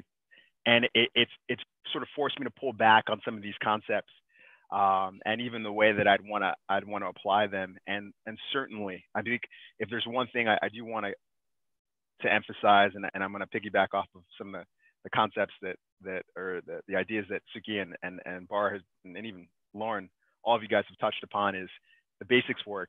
The basics do work, and oftentimes you do need to review the basics and build upon them. So as boring as they may seem, they work, and oftentimes they are the best place to start. Yeah, that's kind of what I was going to ask, is if there's any other, I think that 25 calf raises is a pretty solid, like bread and butter, very simple thing. Is there any other standards that are in the simple realm that any of you guys enjoy or utilize, or anything to add to that before we get to the next question? I think just a very simple single leg squat to box, body weight, box about the level of your knee. If the players don't have the ankle range, you can put them on a slight decline board. And then, you're looking at the same sort of thing, 25 to 30, and best of luck. If you can't do that, there's no point, in my opinion, if you want to build on top of a foundation of, let's say, nothing, then it's going to fall down at some stage. So you've got to be able to do all these things, before you can progress through, and you can make them sexier in some ways, but ultimately that just needs to be explained to the player athlete, that you've got to be able to manipulate your own body weight before you can attempt to do more fun things. Suki hit it on the head right there. We actually use that term sexy a little bit in ours, but we say you have to earn the sexy stuff. And someone asked the question in the Q&A kind of queue there of what my college athletes be missing as they come up. And me and Carlos at the position now where we actually have seen it on the NBA side and get to affect on the college side. And just to Suki's point, we start with just a standard of body weight. If you can't manipulate yourself and control yourself under fatigue, if you can't, we have some standards of like 100 body weight squats in less than 2 sets with less than a minute rest in between those sets. So basically you should be able to do 100 continuous body weight squats in a row. I'm not worried about overloading you with external force if you can't control yourself up and down in a sport that requires you to throw yourself in the air, catch yourself coming on down on one leg with a 300-pound person, 200-pound person hitting you off your balance and whatnot. If you can't do a sit to stand or a single leg squat to a box, like you said, if you can't do those calf raises, like the adding on top of that, or you're just building more on top of a weak foundation. So luckily myself and Carlos are in a position now where we can hopefully give them a better product to work with in the end. But that was part of me transitioning back into college, is seeing what some of those holes were and saying, you know what, let's just start to patch those up. If you want to get to that next level, you want to be resilient enough to handle the 82 games in a season, we need to start with the body weight squat. We need to start with a lunge. You can't do 100 of those in a row. Like adding on extra on top of that's really, we're just building on top of a weak foundation, as you said. That house is going to start to slide and crumble and fall at some point. Yeah, expanding on that. Yeah, I'm glad you brought that question up, Lauren, because that was actually one that I had written down to ask within the next 3. And that was the trends for the pro coaches, those trends in college players coming in and gaps that they might have or things that they may lack. Any of you pro coaches want to expand on that? Some other gaps that you're seeing in any players coming in, and other fundamentals or foundations that they might be missing, just for perspective of university coaches. Can I say something before they address that question?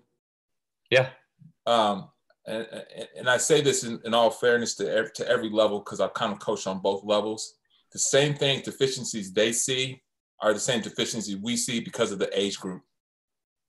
You're still, whether they're 18 and 19 and they're making $1 million, or they're 18 or 19 going to the cafeteria to get their meal, you're going to see a lot of the same things. And you just don't get a time. By the time, if they come to us for a year at the collegiate level, we have a limited amount of time to address address whatever the deficiencies may be. So we may have closed that margin a little bit, but it's still going to be exorbitant, in the big scheme of things when they get to the next level, because their training age is only 1 year advanced beyond when we got them to when we deliver them to when they get to that next level. I think Bar hit on this a little bit already. Yeah, I think it's because we're the youngest team in the league. I just know it has nothing to do with. It just depends on where the athlete comes from program wise, and it goes all the way back to just at age 12 years old. Some kids their parents are a lot more involved, and they're training very, very early, and they get to you after 1 year of college, and they can tell you exactly what they've been doing since they was 15 years old, because they have parents that are involved in their training. So their learning curve, the proficiencies are a lot more, they're more consistent just with their habits in general. And then you have some kids who didn't even go to college, who never even lifted a weight ever in their entire life. And you spend a lot of time just with movement proficiencies. But as I reflect back my first season and now, when I had, my first season, I had a veteran team. They were older than me, all-stars, future Hall of Famers. It's always going to be proficiency checklists of all of them, because, they're so talented in general that they can get away with, inefficiencies and movement patterns in the weight room and still perform at a very, very high level. So regardless of where they go to school or just like what they're taught in 1 year of college, for me, it's always proficiency checklists through our testing before we even do any type of programming with the player. And then it's just their habits. They're not used to, in college, there's 30 games. They play it over a course of 4 months. NBA, they hit 30 games in 2 months, so it's like their bodies aren't even used to just that amount of volume so quickly. So it's just getting them over the fear of the soreness and just teaching them to be accountable on days that, they're not used to being coached and taught. And it's just constantly educating these younger players on just creating a routine. And then us as coaches just allowing these athletes to grow through our checklists that have to be, implemented daily to make sure we're not missing anything within their growth of training. It's just, regardless of program, it goes back to just proficiency and what their childhood was growing up, because that makes a big impact as to what you get on the pro level. And the guys vary very, very different. Like you might have some players who, and you come from Europe and never don't even believe in lifting weights, but they can tell you an entire yoga routine they've been doing since they were 10. It just depends. And they're afraid of weights. Or you might have a guy who, you know, he'd been lifting weights since he was 12 in his garage because his dad played professional football, and all he did was bench press and squat. And his movement could be, you know, shit, but at least he knows how to work, or at least he knows how to, you know, communicate enough to us that he knows he needs to train, and it's a part of his lifestyle. It just depends. But it's always, for me, been proficiency and just educating on the right habits.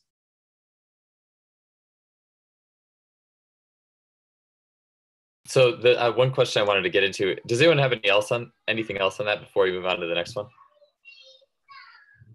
Cool. So I think this one's an important topic. A few people asked this. It wasn't just one person, but what are you guys doing with sprinting from either a volume or doing top end speed work in light of the hamstrings, or any technical considerations? How are you guys approaching sprint training in tandem with what you guys are doing from a weight room perspective?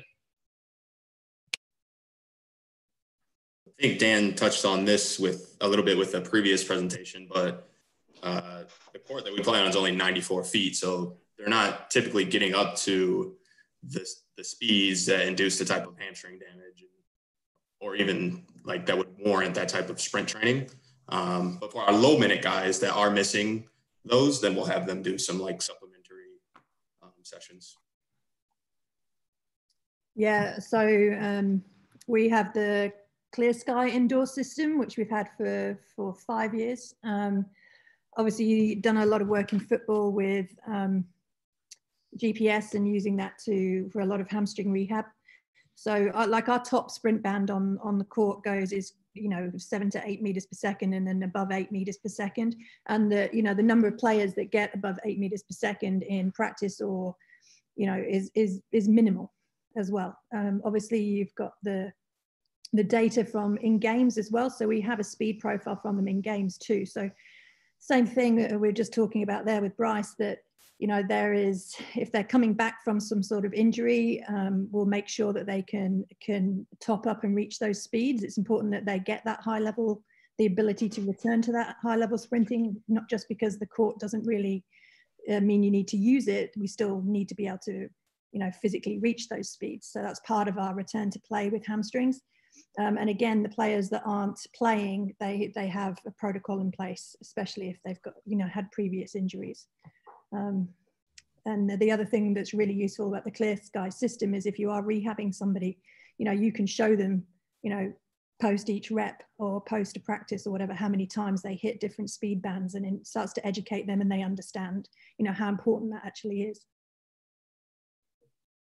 I think one thing that stood out to me in my time with the Nets there is we had a couple of hamstring injuries, and as they kind of alluded to, it may not be necessarily from the peak top speed sprinting mechanics per se, where we're used to. Most of the studies particularly, we're looking at, you know, that lengthening action right before ground strike or right at ground strike, and something I was actually exposed to from our head strength coach at the time there, Dan Meehan, who came from AFL.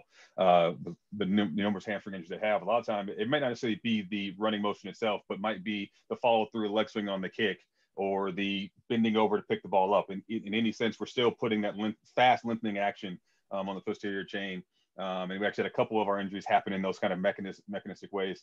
So for us, it was still about, again, creating, as Dan talked about, that fascicle length to be able to attenuate for that and handle those forces at length, and be able to activate and turn on as they need to a peak value of force to handle that. But, you know, the high speed running is one mechanism and one way in which they're going to be exposed to that. So this is, again, where we start talking about those posterior chain dominant exercises, our cleans and our pulls and whatnot, where you can get a chance to expose them to a high rate of force development in those hinging movements. But then the same way, I think someone asked the question about deceleration mechanics, things like that. That's where they get exposed to those high hinge actions and high torque values about the hip. So the need for the training somewhat is there, but it just may not be exposed or be brought to life in those high speed running mechanics. But that is one way, especially in a return to play, that we can introduce that. I know that's something we did with some of our hamstring rehabs, was just take them outdoors to get more length of space to run on. And again, use our outdoor GPS to similar way, because we didn't have Clear Sky at the time. But, be able to monitor and understand those bands and get them to those speeds as one introduction to that. And then now in a more of a mechanical sense, whether it be from deceleration mechanics and or adding different implements and changing body postures and positions to now put it more into a practical sense for the sport. The sprint the high-speed sprinting is one way in which they're going to get exposed to those forces, but there's a multitude of other ways that it can come about.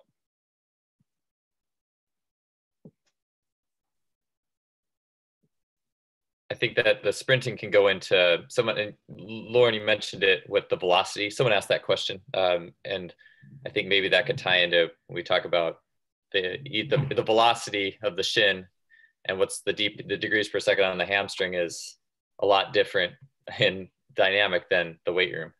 Are you guys in the eccentric in the eccentric exercise that you guys are doing? Is that, so you mentioned cleans and things like that. Is there any, are you guys taking account for velocity in the eccentric work?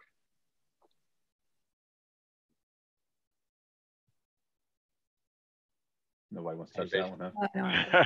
Or is there any, I mean, it's obviously a huge gap. I mean, is it, is there any even consideration since it's such a huge gap? Are you guys, is there any sort of consideration there, or is it not worth trying to go be so specific in that realm? I think there's some subjectivity there. I mean, again, and going back to Carl said, I wish we had a Nord board. I wish we had some of those pieces to be able to assess that and get, torque at specific angles, but we don't. And so essentially what we have to do is prioritize some of our training based off of degree of difficulty and necessarily possibly a speed and a rate of motion there. And so just as Suki was saying, the way we can manipulate some of these either more simple exercises by taking, let's say, a GHD machine and we're doing a back extension, but now turn into an isometric and add perturbations now to make it more dynamic, or add a band to make it more ballistic. And so, anecdotally, we can see that they're moving at a faster rate. We can see that the amount of torque is going to increase based off of those external stimuli. But, to get to the specifics of, hitting this peak, velocity at certain angles, I don't know if it's necessary or applicable for us in this sense. I know from a research standpoint, that's great, and you want to get to that level of granularity. But for us, we know that we can get a fast stimulus, an isometric, a slow eccentric, and overcoming isometric. If we're kind of hitting those pieces, I know generally we're going to be preparing them. And as we said before, if we know which of those stimulus is going to have what type of dose response to it afterwards, now I can kind of prioritize and understand where that athlete's level of capabilities is at.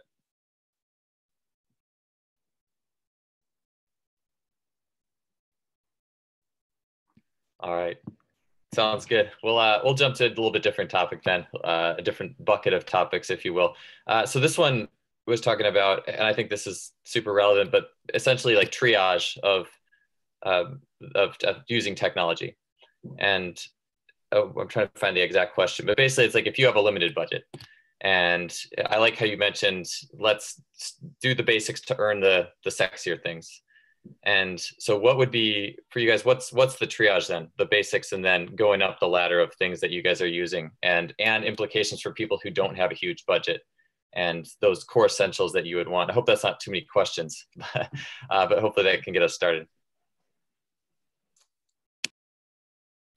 I've seen, like I said, I've been on different levels. You kind of get a different feel for what the environment can handle, and you also, there's a couple of things I think you got to mitigate within that process. So if you go into whatever environment and they have an appetite for these tools, then they're going to allow you the resources to go out and get them.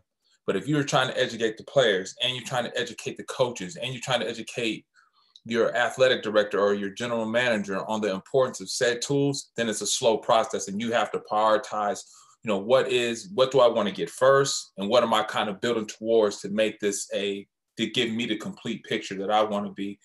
And I've kind of always kind of layered it in that fashion, depending on what environment I'm in. When I was at the University of Texas in an applied sports science role, they were like, the world is your oyster. Go out and get what you want, try it out. It's going to be great. You go to, then, I take that next step, and, I go to another university, and they're like, that's not us. So I had to explain to them, trying to get to them to understand the importance of some of these tools and mechanisms was very difficult. So I couldn't, kind of shoot for the moon. I had to prioritize it. So I just, and I started out with something very simple, like, okay, what's free? What can I do on a day-to-day basis, you know, that I can just throw into a spreadsheet myself and track? I can track RPE. I can, you know, and things of that nature. I can track quantity. I can track volume. I can track these things that I contribute to be load. If I start getting to a tools, and I'm going to keep it super simple, I can, you know, I can get a jump mat, some other timing mechanism that allows me to you know, to track distance and time, you know, and things of that nature. Then you can go, you know, I'll let somebody else talk, you know, as they kind of move into the high end of the spectrum of what they have available to them. But, you know, you don't have to have the world. If you have a pen and paper, or nowadays, if you have a spreadsheet, you can get into some level of tracking and quantifying what you're doing for your athletes and when you're doing it, and help to your why. Here at Vanderbilt, we're fortunate enough to have Fusionetics, you know, that gives us a movement screen, gives me an idea of what they are. We base that, we take that, lay that on top of making sure we have RPE as another tool. And then we use another, you know, I was fortunate enough to bring in another system, the VERT system, as a way to quantify load. So I was able to do, you know, have a couple things, but like I said, it can be very, very simple. It can be very, very extensive. And I'll now digress and let somebody else kind of. I think a really good sort of answer to that is whatever you can do with quality and with safety. And I'm speaking from my experiences, my conversations with individuals who've been at the collegiate level, and we've shared similar backgrounds, having the opportunity to work with athletes with, you know, a higher training age, and they've responded and said to me, Dan, you know what, even a simple clean pull it's not of the quality that I like. Well, then it's out. That's not part of your program. And I hate to sort of utilize just specific exercises, but we all recognize quality, I think, by now. I think, and we also know, even with literature, the things that are likely to put our athletes at even greater risk. And so, like, you know, axial load, you know, we can get into that topic as well. Whatever, you know, as a strength coach, immersed in a very chaotic environment, especially if you have a number of athletes and it's just you, whatever you can do with quality, and with focus on safety of your athletes. That targets a number of other realms as well, too. I think adding on to this question is making sure that you're getting the feedback from the things that you're collecting back to the athletes in a timely manner. And kind of AMSs are the hot way that everyone's going through. You know, you got all kinds of different platforms that people are trying to sell you, but there are a lot of free ways that you can create these dashboards and reports and get that athlete back in a timely manner. The way that what I utilize is R, specifically R Shiny, to create my own dashboards and mark down PDFs. And there's a lot of free resources out on the internet. Guys like Jose Fernandez, Houston Astros, he has a lot of good resources. Tyler Bosch from the University of Minnesota. Who else has a lot? Those are two good ones to get you started. And then I'm obviously available if anyone has any questions about how to get started in that. But beyond just collecting those things, it's important how you give that feedback back to the athletes and back to the coaches. And those are some tools to get you started. It's a big piece there is that feedback loop to the athletes. And I think we'd all agree, especially at the higher level there, like as Bar said, you know, whether you have you're an incoming strength coach and you've got these veteran guys, future Hall of Famers and stuff, and you're trying to get that buy-in from them because they're saying, who's this young cat coming in and you know, how's he gonna tell me I've already been in the league for 10 years versus now you flip it around and you've been in the league for 10 years. You got these young cats coming in who's saying, I've got here without you, you know, how much of you do I need you interrupting into what I've already been doing and how I got here? And it always comes back to that. They understand that we're there to serve them and help them. You know, I actually had a rehab athlete this year who's just had a fear and anxiety of getting re-injured, and some conflict between a private physical therapist they were seeing and what our plan was for the athlete. At the end of the day, I said, look, you know, we all want you to do better. We don't want you to get back healthy and do better. You can think if we have ego or anything else about how I look bad if you don't get back out there. I look bad. We look bad if you're not out there performing well.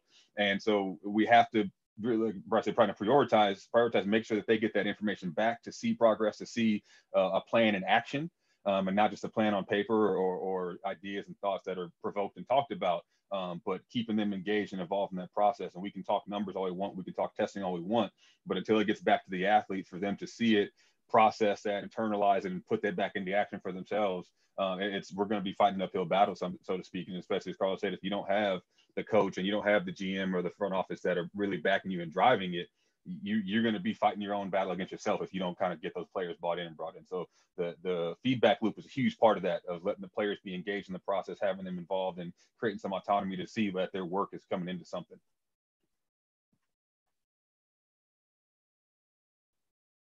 I don't want to disrespect the complexity of all this by any means, but I do like asking these essentialist questions every now and then, because I think maybe it can also help provide a layer of understanding with these things. But if you guys could only use 1 or 2 data points from the sport science and sport tech means that you have, I'm curious what each of you would pick that you guys are using to track players. I think Suki touched on it a little bit earlier, but we don't have Clear Sky, but we have Connexon, and obviously every arena has what's called second spectrum. And so that's probably what we would use. So you can get the raw XY data, and that's going to be like where the majority of your athletes are spending their time anyway. So that's going to be a big part of your monitoring. What do those things entail? I don't know. Maybe I'm ignorant, but I don't clear, like, what are those things spitting out that you are able to use? So you can get basic things like distance covered, speeds, accelerations, decelerations. If you're fancy enough, we're lucky enough at the Magic, we have 9 full-time analysts, and one of them did his PhD under Sam Robertson. So he's an expert with like XY coordinate data. So we can create our own custom metrics off that. But I'm sure Catapult does this as well, but Connexon will give you kind of their own pre-made bands of all these different things, all these different metrics as well.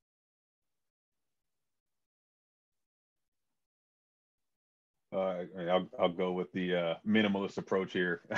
I mean, obviously, we kind of touched on it again, and we're fortunate enough. I mean, we have catapults at the university that I'm at now, and we had to make a decision because of budget. If we got more units that we could use across multiple sports, or if we had, as Suki mentioned, getting Clear Sky installed in the arena. But for us, we don't have second spectrum to rely on when we have, when we're on the road. And we don't even have any data to correlate with. So for us, going back to good old RPE and getting a arbitrary load unit is really the most consistent measure we have, especially because of the exposure we have with the athletes. And it really works as an educational tool for us. As we ask them to reflect and look at a session, we're talking about dose response. Was this session today, this training session, you're saying it was a 7 out of 10, 8 out of 10. We did that same session 2 weeks ago, and you said it was a 10 out of 10, or you said it was the hardest thing you've ever done. Now you're saying it's a bit lower. So it really works as a reflective tool for the athlete, but also, again, for us to have subjective general gauge of that dose response and what we're looking at. Even though we do have, we have fourth place for hockey, and we got Catapult, we've got these other measures we can use, but our access to it with 600 plus athletes, it's not as reliable and resourceful at all times. Certain times of the year, again, during winter break, when basketball is pretty much the only thing going, great. We can do it if we want to. In the fall, when we got soccer going, basketball's in preseason, and we have 2 soccer teams, men's, women's, it's a different ball game when we're splitting between units and all those things. So we got to pick and choose what's most reliable. So, outdoors, when we do have our GPS coordinates, we get to use our high-speed running. We get to use number of sprints and exposures, if you will. But indoors, we don't have the distance metrics, so we only have our accelerometer data. So we might look at IMAs as more of a consistent measure for them. But, going back to what's most reliable and consistent for us is going to be RPE, because we can get that, every day. We can get it from a training stimulus in the weight room. We can get it on the court. We can put those together and have an overall load stimulus that's been applied to the athlete. So that's going to be the most reliable and resourceful for those that don't have, again, the higher budget. And in reality, I mean, each of those devices we're talking about, technology we're talking about, are usually validated against RPE to some degree. And so that really ends up kind of being the gold standard in some ways with the higher trained athlete. Again, if you're doing it with 12 and 13-year-olds, you're going to have a lot of variability, a lot of change goes in there. But, we almost use it as an educational tool for our freshmen as they get along in year 1, year 2, that they get more reliable results. They have more awareness of the training stimulus that's placed upon them, and the data ends up kind of getting more balanced out for us, more reliable. Yeah, I would agree with that. I think we have all the same connects on. We have all the different, tools and technology that you could think of that all the coaches, kind of expounded on. But I've also been in cultures where like the key stakeholders have to be a part of the program. So it doesn't matter what you spend money on. If the feedback loop doesn't involve, 5 key individuals who are spending time with the players, as you have to have a player development person. There has to be some type of front office individual, dietitian, mental skills. It's not just us in the trenches with these technologies or equipment. The people involved with the day-to-day structure of the entire schedule have to be bought in, because if there's anyone in that feedback structure and they don't believe in it, it doesn't matter what the technology can do for you, because everyone has to be on the same page. And I've been a part of both. So I find myself relying the most on the most simplest form of measuring both, internally and externally for me has always been wellness questionnaires, RPE, and then minutes played in the game. Those 3 things are very, very easy to innovate and also just get people to buy into it, because it's not as invasive. Because the last thing you want to do is like be in a situation where you pay for all these pieces of equipment, and then it disrupts the practice or it disrupts the schedule if you have new individuals coming in who may be fighting for their job, or what have you. Because some athletes also feel that the information is being used in a negative light. So you just have to be able to educate them on why you're using it. And if you don't have any support around you to buy equipment or to actually implement the deliverables very, very efficiently, wellness questionnaires, RPE, and minutes played in a game and practice time will never change no matter what you purchase. It's always going to be there.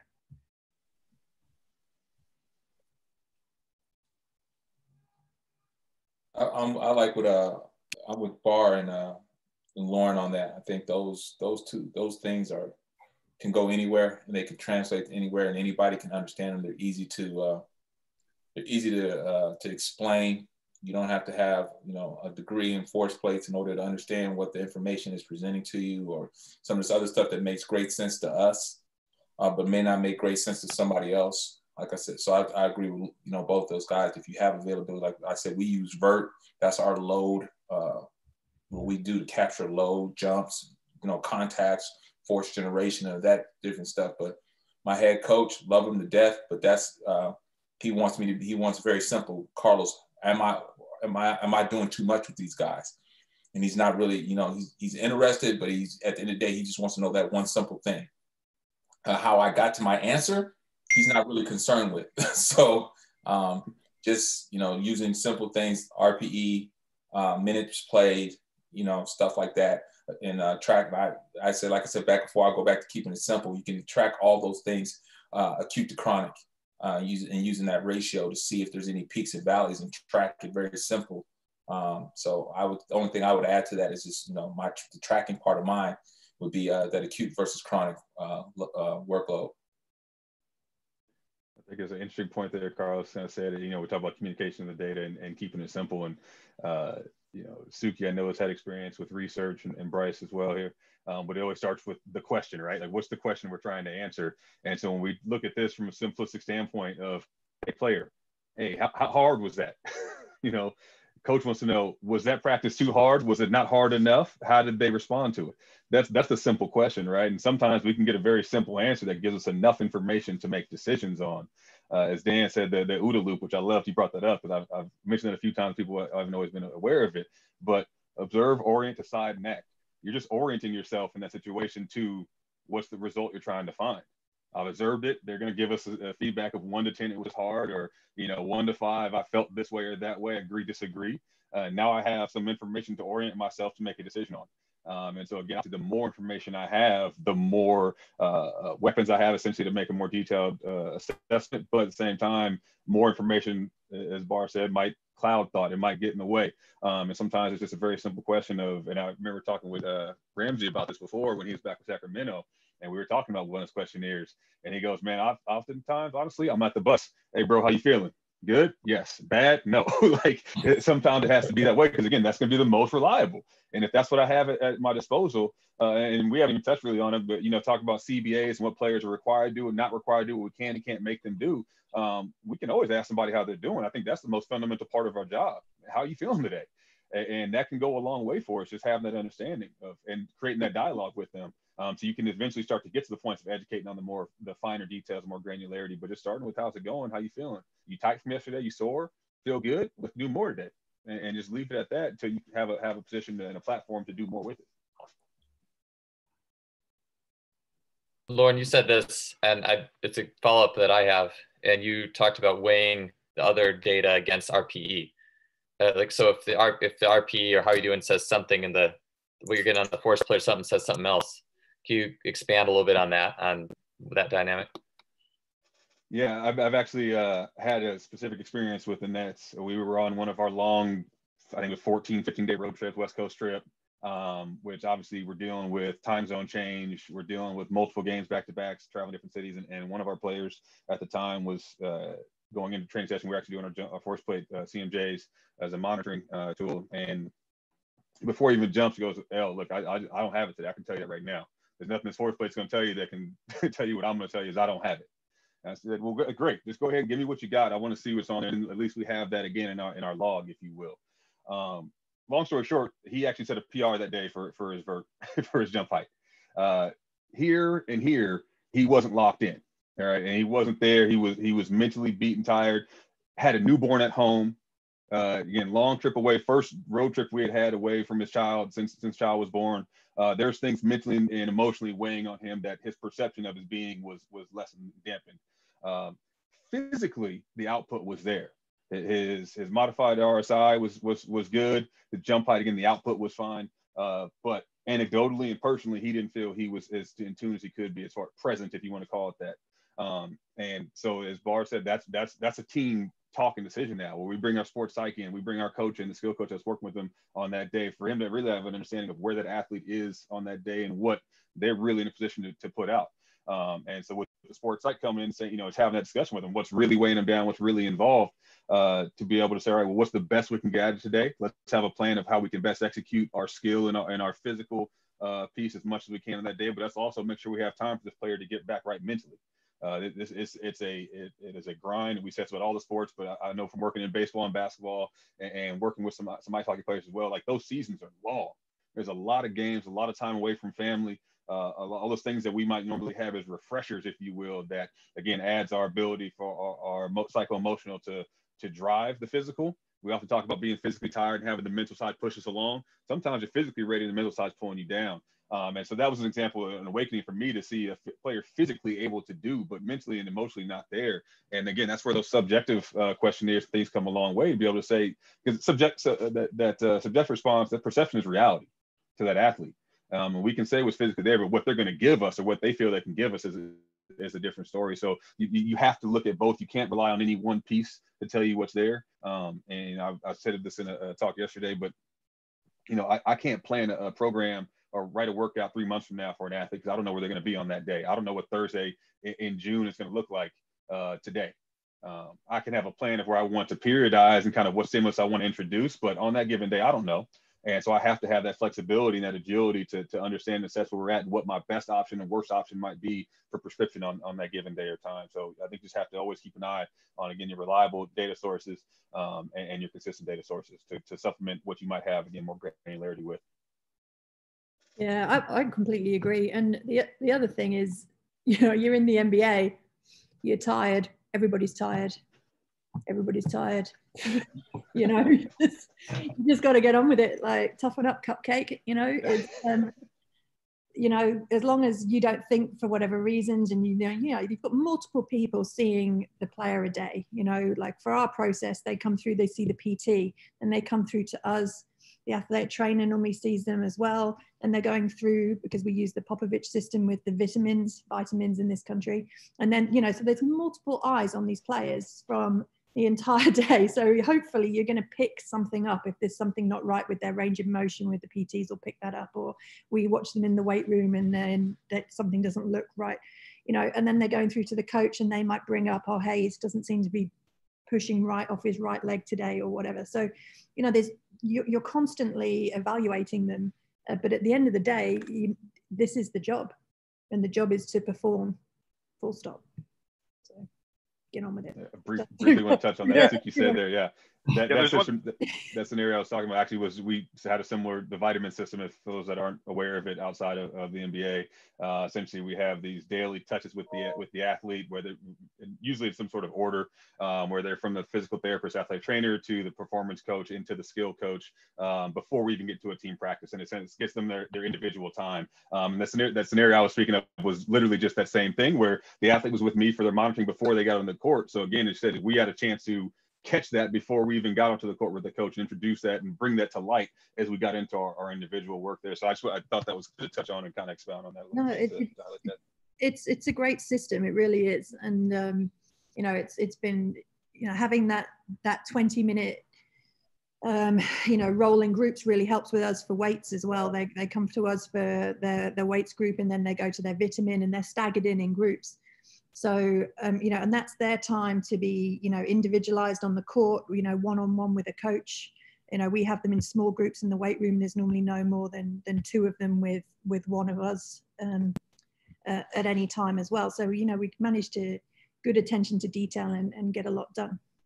That's why I think it's all about, you know, your system, and just like I said earlier, like Suki just said, it's having everybody on board with it. And we call ours platoons, so not fighting, but it's the same. It's the same. It's like soldiers going in platoons. But the more eyes you can see, you know, on these athletes, because they'll bullshit with you too. So if you know they're giving you a hard time because they don't want to train, but in every other area of the schedule they were perfectly fine, that may be a false positive on one of your surveys, because they just don't feel like doing shit for that day. But that's why I think it's best to always just understand that no matter what tools you have, you're not going to operate in isolation of just the weight room or just your conditioning. Everyone has to be involved, and whatever fits into your environment, it has to be collective, so you can be able to use the information to make decisions day to day.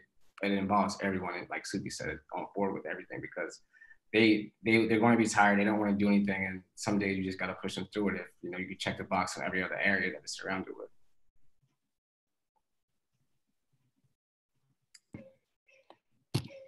Yeah, I think that's really good points. It makes me think, I follow up on my own end before I get to the next kind of tier of questions, because I think this will close out the questions I've got revolving around this.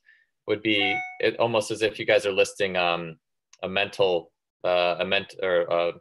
emotional status and then a physical status, and those are going along. But it seems like the emotional status it takes more people to really understand that. It's kind of what you guys are saying. Like, it takes more than one person to really get the whole gist of the emotional marker. Yeah. Definitely. So I think, in my situation, I'm the bad cop. You know, our athletic trainer, he does a great job. We have a great relationship, but, you know, they go to him, they lay on the table, and they talk about their feelings, you know, and then when they come to me, I'm like, yo, it's go time.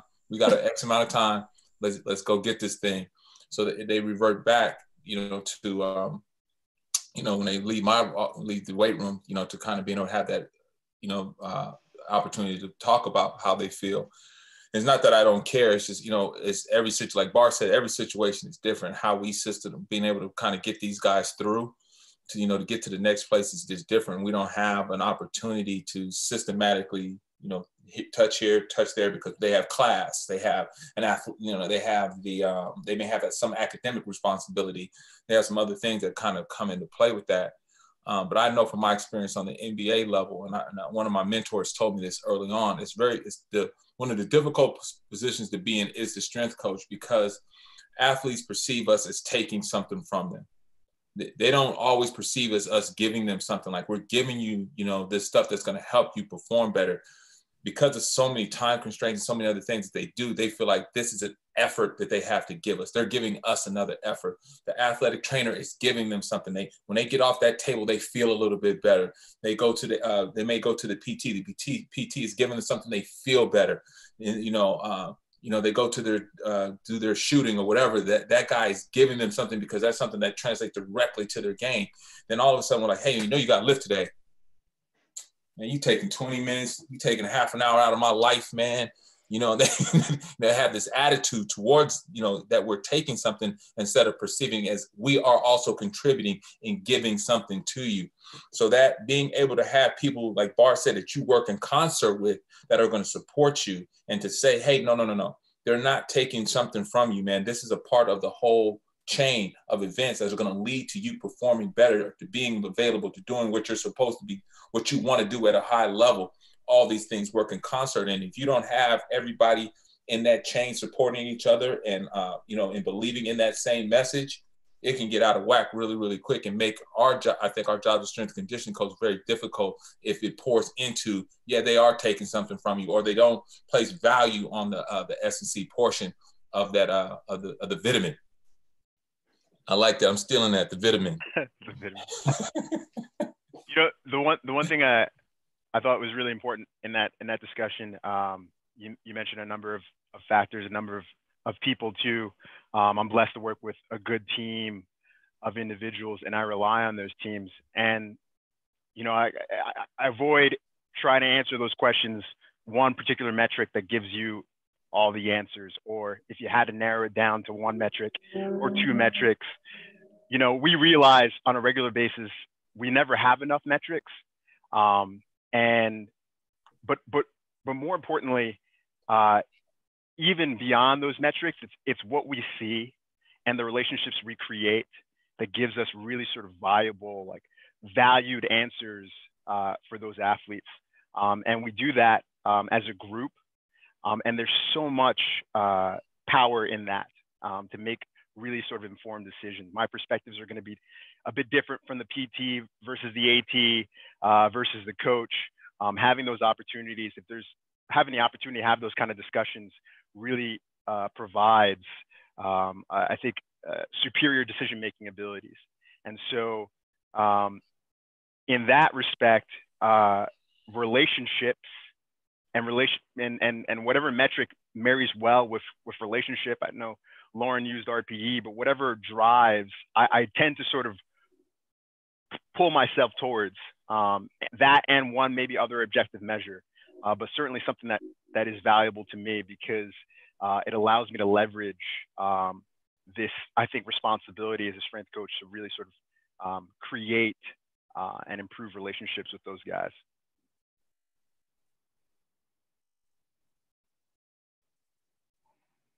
So when I'll continue to follow up on this just because I think it's important. It's something we all intuitively know. It's a little harder to measure, maybe even esoteric. But if you and Lauren, you mentioned it in that case where you have the athlete who maybe their RPE is low, but they have a physical output that's higher that you know is higher on the day. Do you scale back their work, or do you try to see what you can get out of them mentally, like giving to them to try to, I mean, how does that dynamic work for you guys? How do you guys feel that might shake out in the midst of having data, but then also seeing things, and how do you guys relate that? I think, like as Dan said, there's an awareness there, right, of the interpersonal communication of the relationship and the objective data that you have to support, you know, the load you prescribe, the prescription for that day, if you will. And so as Suki said, we're gonna, you know, push towards suck it up, cupcake, as much as we can, but we can't neglect, you know, again, that athlete's perception and understanding. And so I think it's a bit of a mind game, if you will, a bit of a motivational play at that point now. And I said that's where we all kind of touched on how do we bring in those other pieces that they might find either more supporting or more helpful versus someone again asking to take away from them, because especially in that point when they're saying they don't have it. And I'm really saying, if I mention that as, well, give me what you got, as Carlos said, I'm taking from them at that point now. And if there's a way to now turn that same statement, the same idea into, you know, your goal for the day to get better as a player, as a person, is this, and that struggle of being away from family, the being from the child, that was a part of the commitment they made to be an athlete in the first place.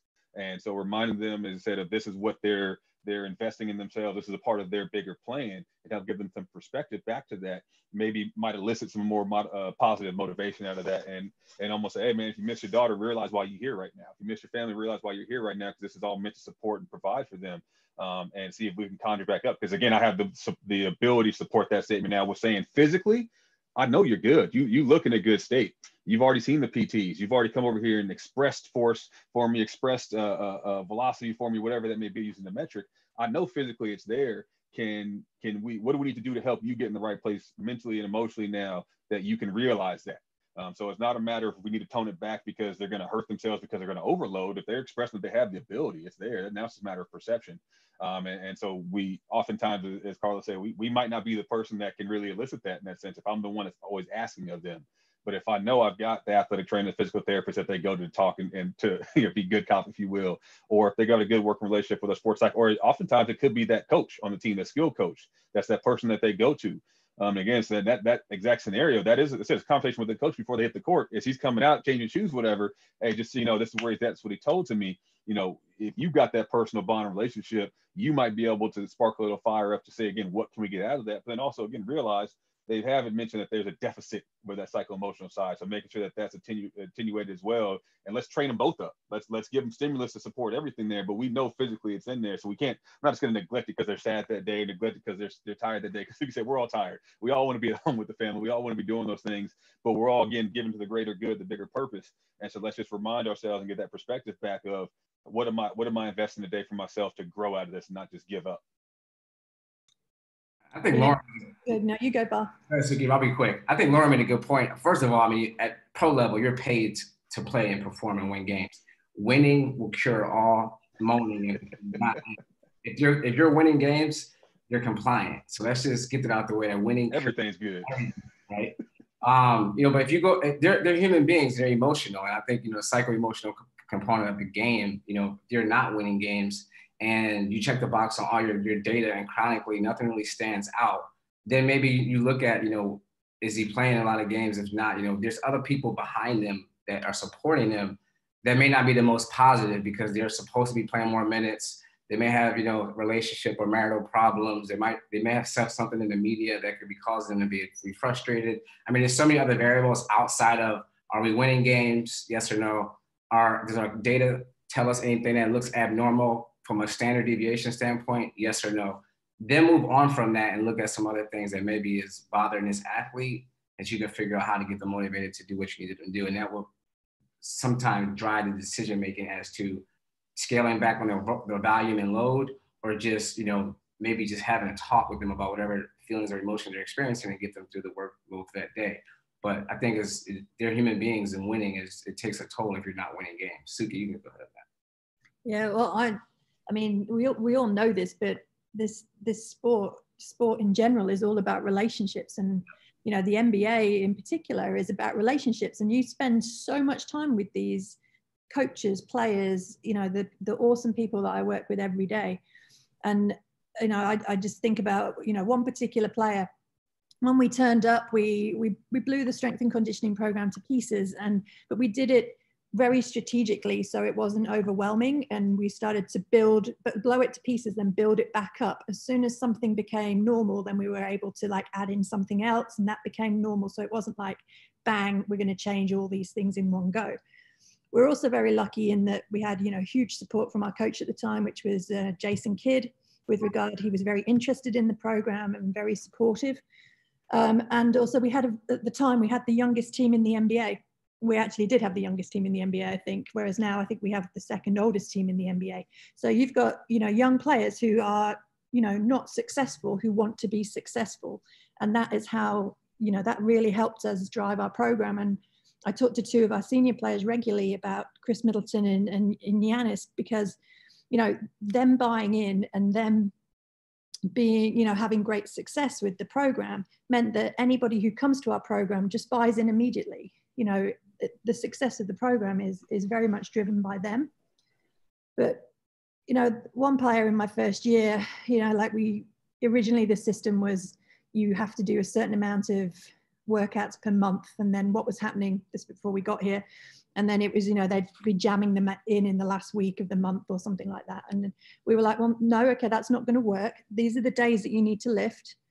And you need to do them before or after practice, or you can do them in the evening, but they need to be supervised and whatnot. And then I had one player that just didn't turn up on 2 occasions, and so I just wanted to talk to him, and I said, I said, you can't not turn up. Like, you have to communicate. I don't want to fine you. You know, we've never fined anybody. I don't want to fine you. But if just turn up, tell me you're not having a good day, and we'll do something else, you know? And so from that point on, we've never had any players not turn up. You know, they communicate. It's like, when have we never not listened to you? You know, we'll change programs. We need to, often we've had, like this year, we've had a big lift planned and 2 of the starters have had massive minutes, and they come in, they're just like, we are exhausted. And I'm like, okay, let's do calves, let's do hamstrings, let's do hip thrusts, let's do 1 push, 1 pull, and then get out of here, you know? And it's all about communication. And they know that they don't pull that very often. So when they do pull it, you know that it's a big deal. So it's all relationships. And we have the luxury of being able to do that in the NBA with 15 players, you know, but I've been responsible for 300 athletes. So I've also been there too, where you're like going crazy, writing, you know, trying to group them into groups so that this group have this type of program, this group have this type of program, trying to work out how you've got 30 people in there and you're trying to coach them all. You're not coaching them all, you're supervising, you know, so it's a very, very different environment. But ultimately it's relationships. It's really important. And that's why, you know, Bar and everybody else here have been in their jobs for the length of time that they have. Yeah, I say, you know, just to kind of piggyback on relationships. So a lot of things we don't talk about is like, what if, you know, you spend a lot of time doing research, figuring out the best pieces of technology, all the systematic ways of how things could work, you know, properly in our perfect worlds, right? But what if you come into a situation where you built, you know, a system and a culture that supports everything you believe in, and is streamlined, and it has never been anyone to ever try to compromise what you've built. So what if you have an athlete who's well-respected, you know, who has more years than you in the game and has had success, whatever that means to him, and they take your GPS tracking device and just throw it across the court before a stretch. Like, we don't ever talk about that aspect of just relationship building, because that happens in the pro level, because you have guys who may have gotten through their entire career without any injuries, who've had success, and they may be Hall of Famers, and they don't care for how you do things, and you may have have received them versus through a trade. So relationships drive everything, you know, because when you have situations that don't go right, you know that person well enough, or you know someone around that person well enough to get them to buy into why the system needs to operate and function the way that it does. And that's a hard conversation to have. But if you don't create the best relationships with all the people on your staff, when those type of incidences happen, you could lose everything you built up to that point if you don't, you know, foster the relationships like Suki said. I think we've all seen that resiliency test of the hardware with the athlete throwing it across the court once or twice, testing how robust the hardware is.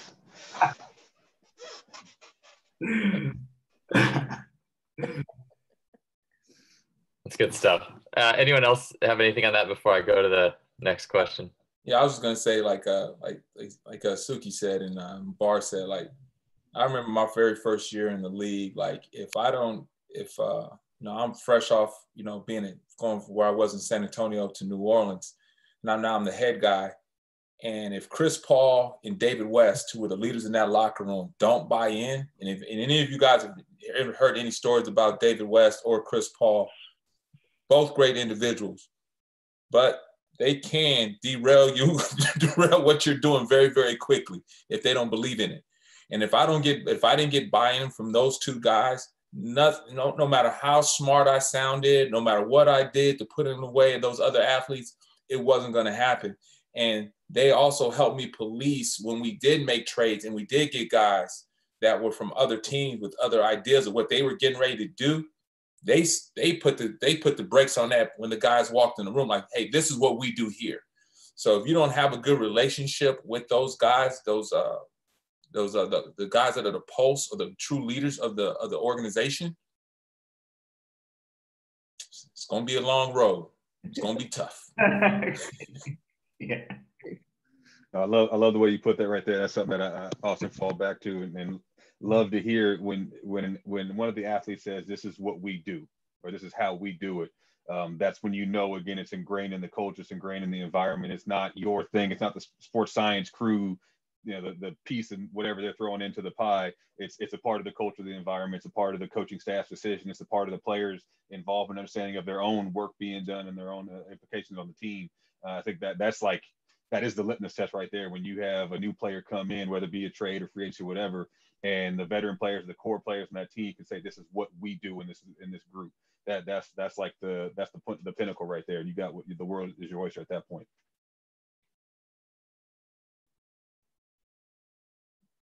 I'll move on to I will probably be able to get a few more questions in. I'm trying to pick some questions that kind of encapsulate what a few people are asking.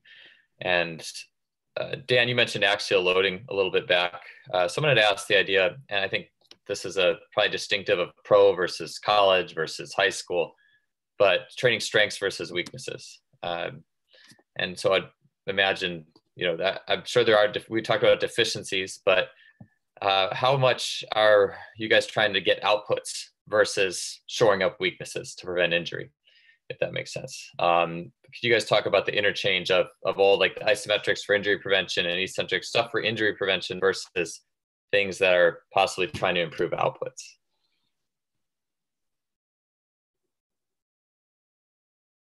Well, I'll speak for us. We try and get both. So, hopefully we have quite a structured program with regard to structural strength and obviously addressing weaknesses, and players understand from their testing results why they're working on certain things with regard to their weaknesses. But we're trying to chase outputs all the time too.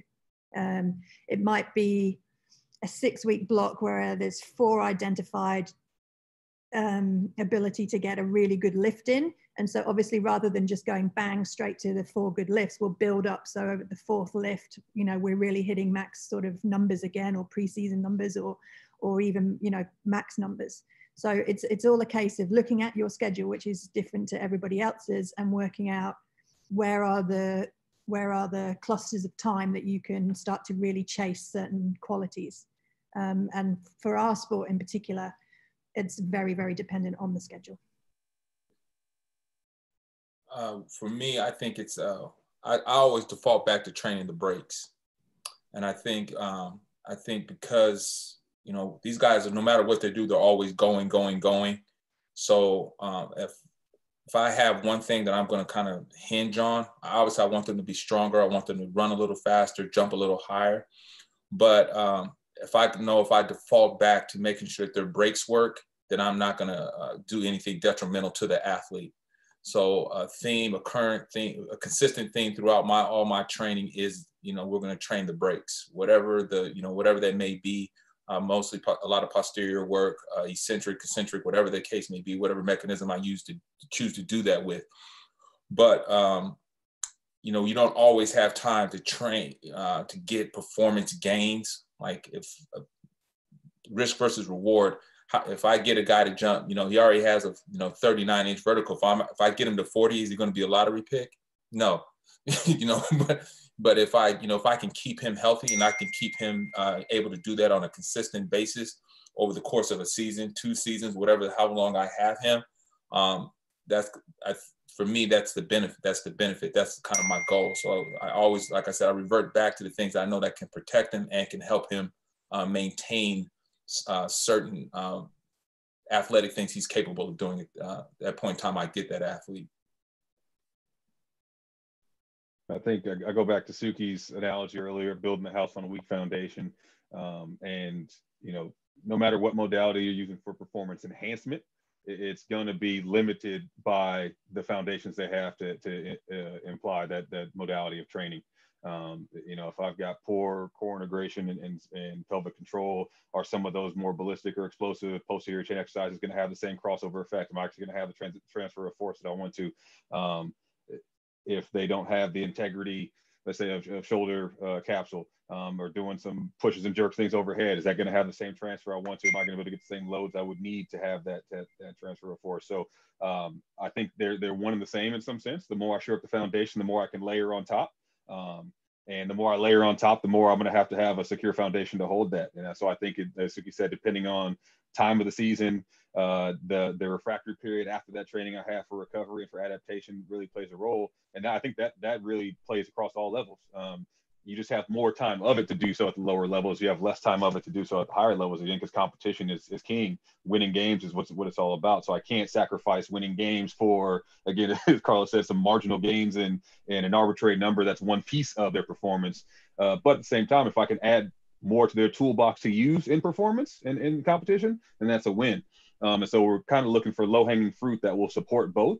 And if I know I have the foundation necessary for its training modality and improvement in performance that will transfer onto the court within that time period, then I can go ahead and implement it.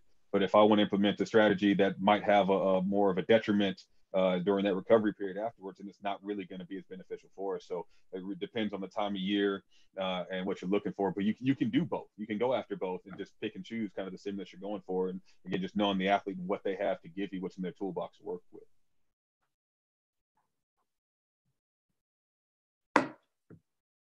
In some of that output-oriented training, what's you guys' take on axial loading? So ways you guys are choosing to load up your athletes from squats, hex bar, deadlifts, anything that's more of a big movement. How are you guys mitigating risk reward in that, with that in mind? Yeah, I remember we had that conversation from the NFL standpoint to the NBA. Yeah, I mean, listen, my transition from the NFL to the NBA is you know, we really try to avoid axial loading with our guys. And, you know, initially my perspective towards that was it seemed like it, you know, as long as we were carefully monitoring load, we'd be okay in that regard. But, you know, I think somebody mentioned risk reward. The more and more I think about it, you know, the far more comfortable I am with limiting risk than using that resource as providing reward. And so in that, you know, respect, you know, barbell hip thrust can be super instrumental. It's not a very coaching intensive lift. You can turn your back for a quick sec. And as long as, you know, they're maintaining some type of hold at the top, you know, you can ensure that they're doing it correctly. You know, I know a number of us have pitch sharks and things of that nature, where there's not much loading. You can generally do that well, and not, you know, have any sort of concern that your athlete's going to go on court or on the field with a lower back spasm just from something that they've done, you know, 2 reps or 3 reps. We've been in situations like that with axial loading. I can't. You know, the majority of us, I think if you've used that as a resource, you've seen that. And so when that becomes an issue as you're going through the season, you start looking at resources that really sort of limit or mitigate that issue. And single leg press, you know, hip thrust, all the boring things, you know, the things that we can, you know, we know that our athletes can do well. I talked about quality and safety, things that really sort of go hand in hand.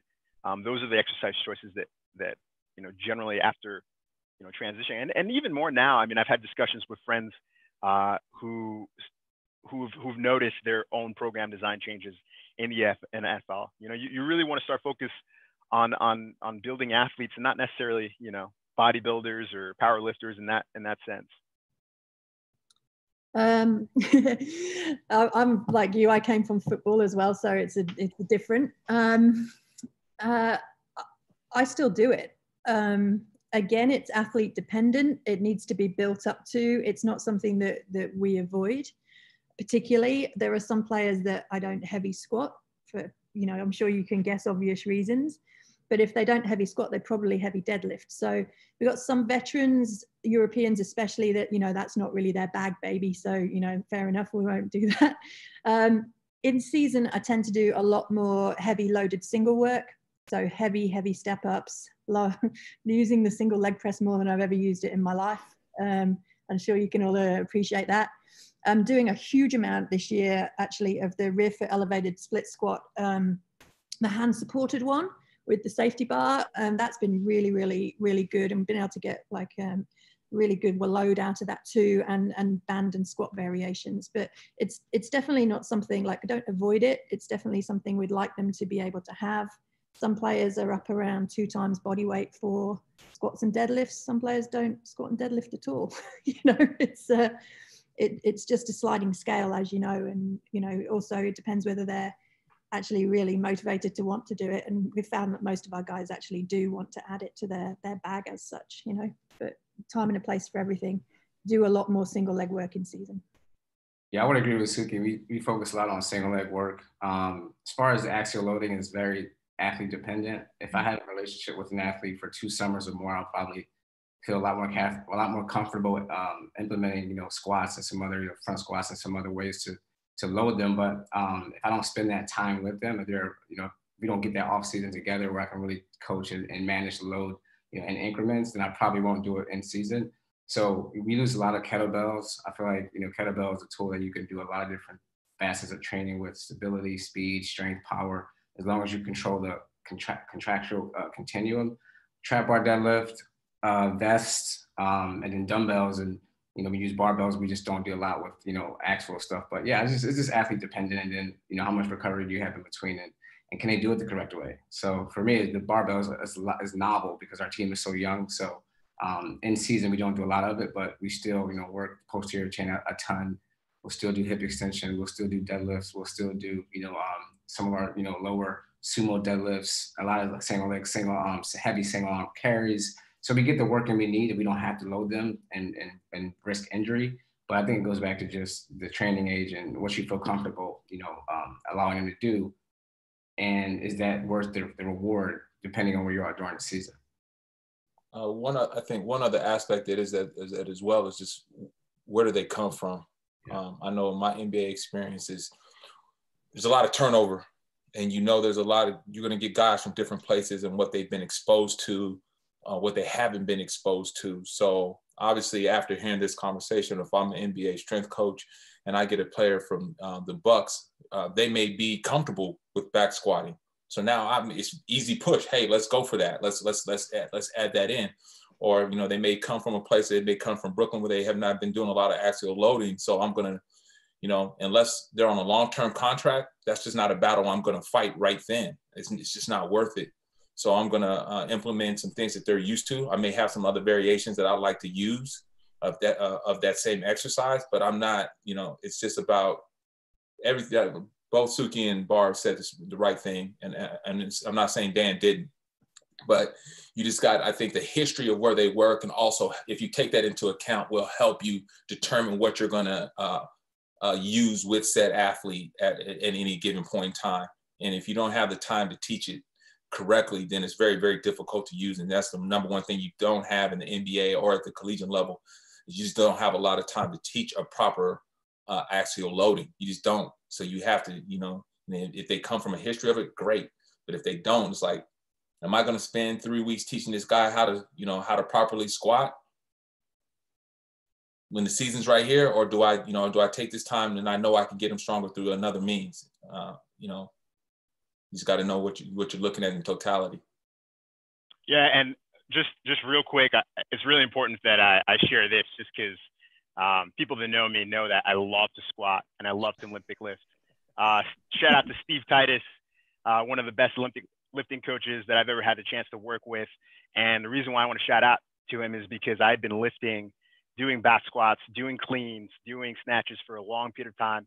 And until I met him, I thought that I'd mastered those things. And I'll add Anthony Albano. He's a physical therapist out in Western New York as well. So I had assumed, me being in a strength and conditioning field, that my understanding of how to do a squat properly and how to deadlift and how to hinge even correctly was that I'd mastered that. And we had made so many changes. And again, Jamie Rodriguez, who's a strength coach for the New York Rangers, we constantly go through these changes with these 3 basic lifts: deadlifts, snatches, Olympic lifts. And when I tell you, after working with him for 2.5 years, my form had improved, and I'm very motivated to get underneath the bar. And I'm not doing anything outside of me lifting from that standpoint.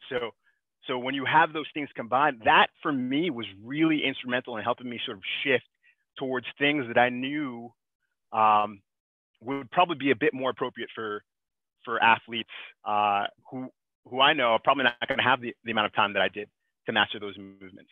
And that's why I think I've become more conservative. I'll agree. I mean, you know, I am probably more conservative than most now after going through that experience and knowing, you know, that I want our guys to compete on the court. I want them to be safe on the court. And if I don't have enough time, and most times it doesn't seem like I have enough time to teach it the way that I'd like it to be done, I'm going to choose something that really sort of shows quality and allows me to be comfortable with their safety. I think you just touched on a big part there, and everyone kind of has that individualization for the athletes. And we all know there's different scenarios between those that are clocking 30 minutes a game versus those that might see 3 minutes of garbage time at the end. And our approach with them could be a bit different, because obviously that player that's seeing those last couple of minutes of a blowout game, they're fighting to get everything they can to try to get on the court. They want everything they can get to have that opportunity, and they have the availability of more time to do so. They're not worried about necessarily as much, because the coach will tell you, yeah, they're going to be the second reserve. That's going to be the 8th, 9th person off the bench. And so I think one thing we can't take for granted sometimes is simplifying this idea of how we're programming and which type of loading parameters we're using, versus it goes into the bigger pot, right? Everything this athlete's going to see on that given day is a physical stimulus. And we try to break it down a bit more simpler of, we have these isolated versus integrated exercise. You might call it open chain, closed chain. But my priority of training and the stimulus I want to get is really going to dictate where I go with that. And so we talk about axial load, we're adding external load to that picture. And now it's more about coordination of that movement along with that exertion of force, versus the isolated loading, which could be your open chain, your knee extensions, your leg press, whatnot else, where I'm prioritizing the tissue tolerance, the tissue adaptation that goes with it. And that's why I'm taking away the other variables of movement coordination that goes with it.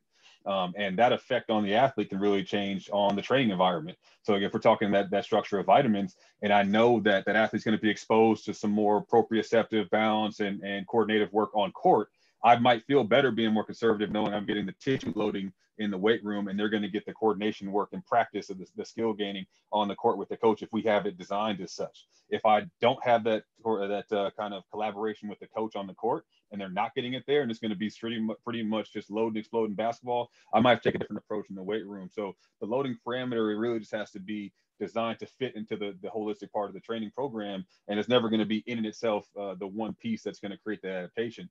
We can end up overloading or under training and undercooking, as we say sometimes, certain qualities. And so, you know, to Bar's point, and Carlos just said, if I know they've already been comfortable with that, and they've been using the barbell, and that's a piece of, you know, another tool I can use, and I know it's going to be you know, done in a certain way, in an acceptable way, it's going to elicit the adaptation I'm going for, then it's a good tool. But if I have to decline it so much just for it to be remedial enough to teach it, I'm not going to get the same effect from that training anyway. It's not going to be as fruitful. And, you know, I know me and Dan have worked with some crossover, some similar athletes. You know, as much as we're saying we're conservative, we had players on the team that had a good training background and that would do barbell stuff, that essentially, you know, we had to have a one-on-one talk, and they say, look, I get what we're doing, but I've done these hang cleans. I've done this barbell squat before, and I feel good doing it. Let me show it to you, but watch me do it. Let me show you what you want to see. And so I can have that as part of my bag now. So, because I do feel confident with it. We go back in the relationship part. That's what the athlete feels. Again, we're serving them now. They can tell you and they can show you, I can do this as a part of it. I know this is going to be helpful for me. How do we put this into our plan? So again, it's a part of this whole soup that's going together for me, versus the other ones that might want to do it. And as Carlos said, if I know I've got them on a 3, 4, or 5 year contract, all right, let's build it into the plan and progress it along. But if that player just got here as a free agent and they're on the last year of the deal, like, am I going to stress and lose sleep over this person not box squatting or whatever else? Probably not. Let's make sure they're fit and strong and out there, because their best chance of getting another contract and staying on is them being on the court, being healthy, and being able to show themselves as best they can. So as long as the tissue can handle the stress and they're in shape to do so, let them go play. And so it really comes into that individualization. All right, I think that's probably about it. We have 1 minute, so I don't know that asking another question will really be super beneficial outside of a 10-second answer from everybody. So if you guys are good, I think that'll close it out. Thank you all. It was really great talking. I just want to pull up one thing for Suki. We mentioned that Suki worked in Australia, did her research in Australia. I know I'm going to correct everyone here because I've been corrected before. She is a Brit. She's not an Australian. Don't confuse the accent. Yeah, no, I'm English. I moved to Australia because they had really good sports science and strength and conditioning. And so that's the reason that I moved to Australia, was to get better. Thanks to everybody and to Suki's phone. It's been fantastic. No, really, honestly, just awesome support from everybody, everybody who's donated, all the companies that have donated, and you all who have contributed. It's been an awesome experience for me, and just really, really excited about what we were able to put together, and just want to thank Lauren, obviously, specifically. He's been putting in work over the last few weeks, and yeah, good guy, right? Can't go wrong with LG. So thanks to everybody. We're going to close it out. Looks like we may be doing something in a couple of weeks, but we want to give people a little bit of a break. I think myself included, my family, but you know, last, just really big thanks. We've raised over $60,000. That's going to get a big bump with the Sorinex rack proceeds. So we're really excited to hopefully get it into six figures and get some press as well. So thanks to everybody for joining us today. Everybody who contributed, it's been awesome. Learned a lot, really, really good group of people, and look forward to speaking to everybody in the future. So take care. Thanks, guys. Thanks, everybody. Thank you. Thanks, Thank you guys. Thanks, Lauren. Yeah, 6 figures. 6 figures is the goal. Let's get there.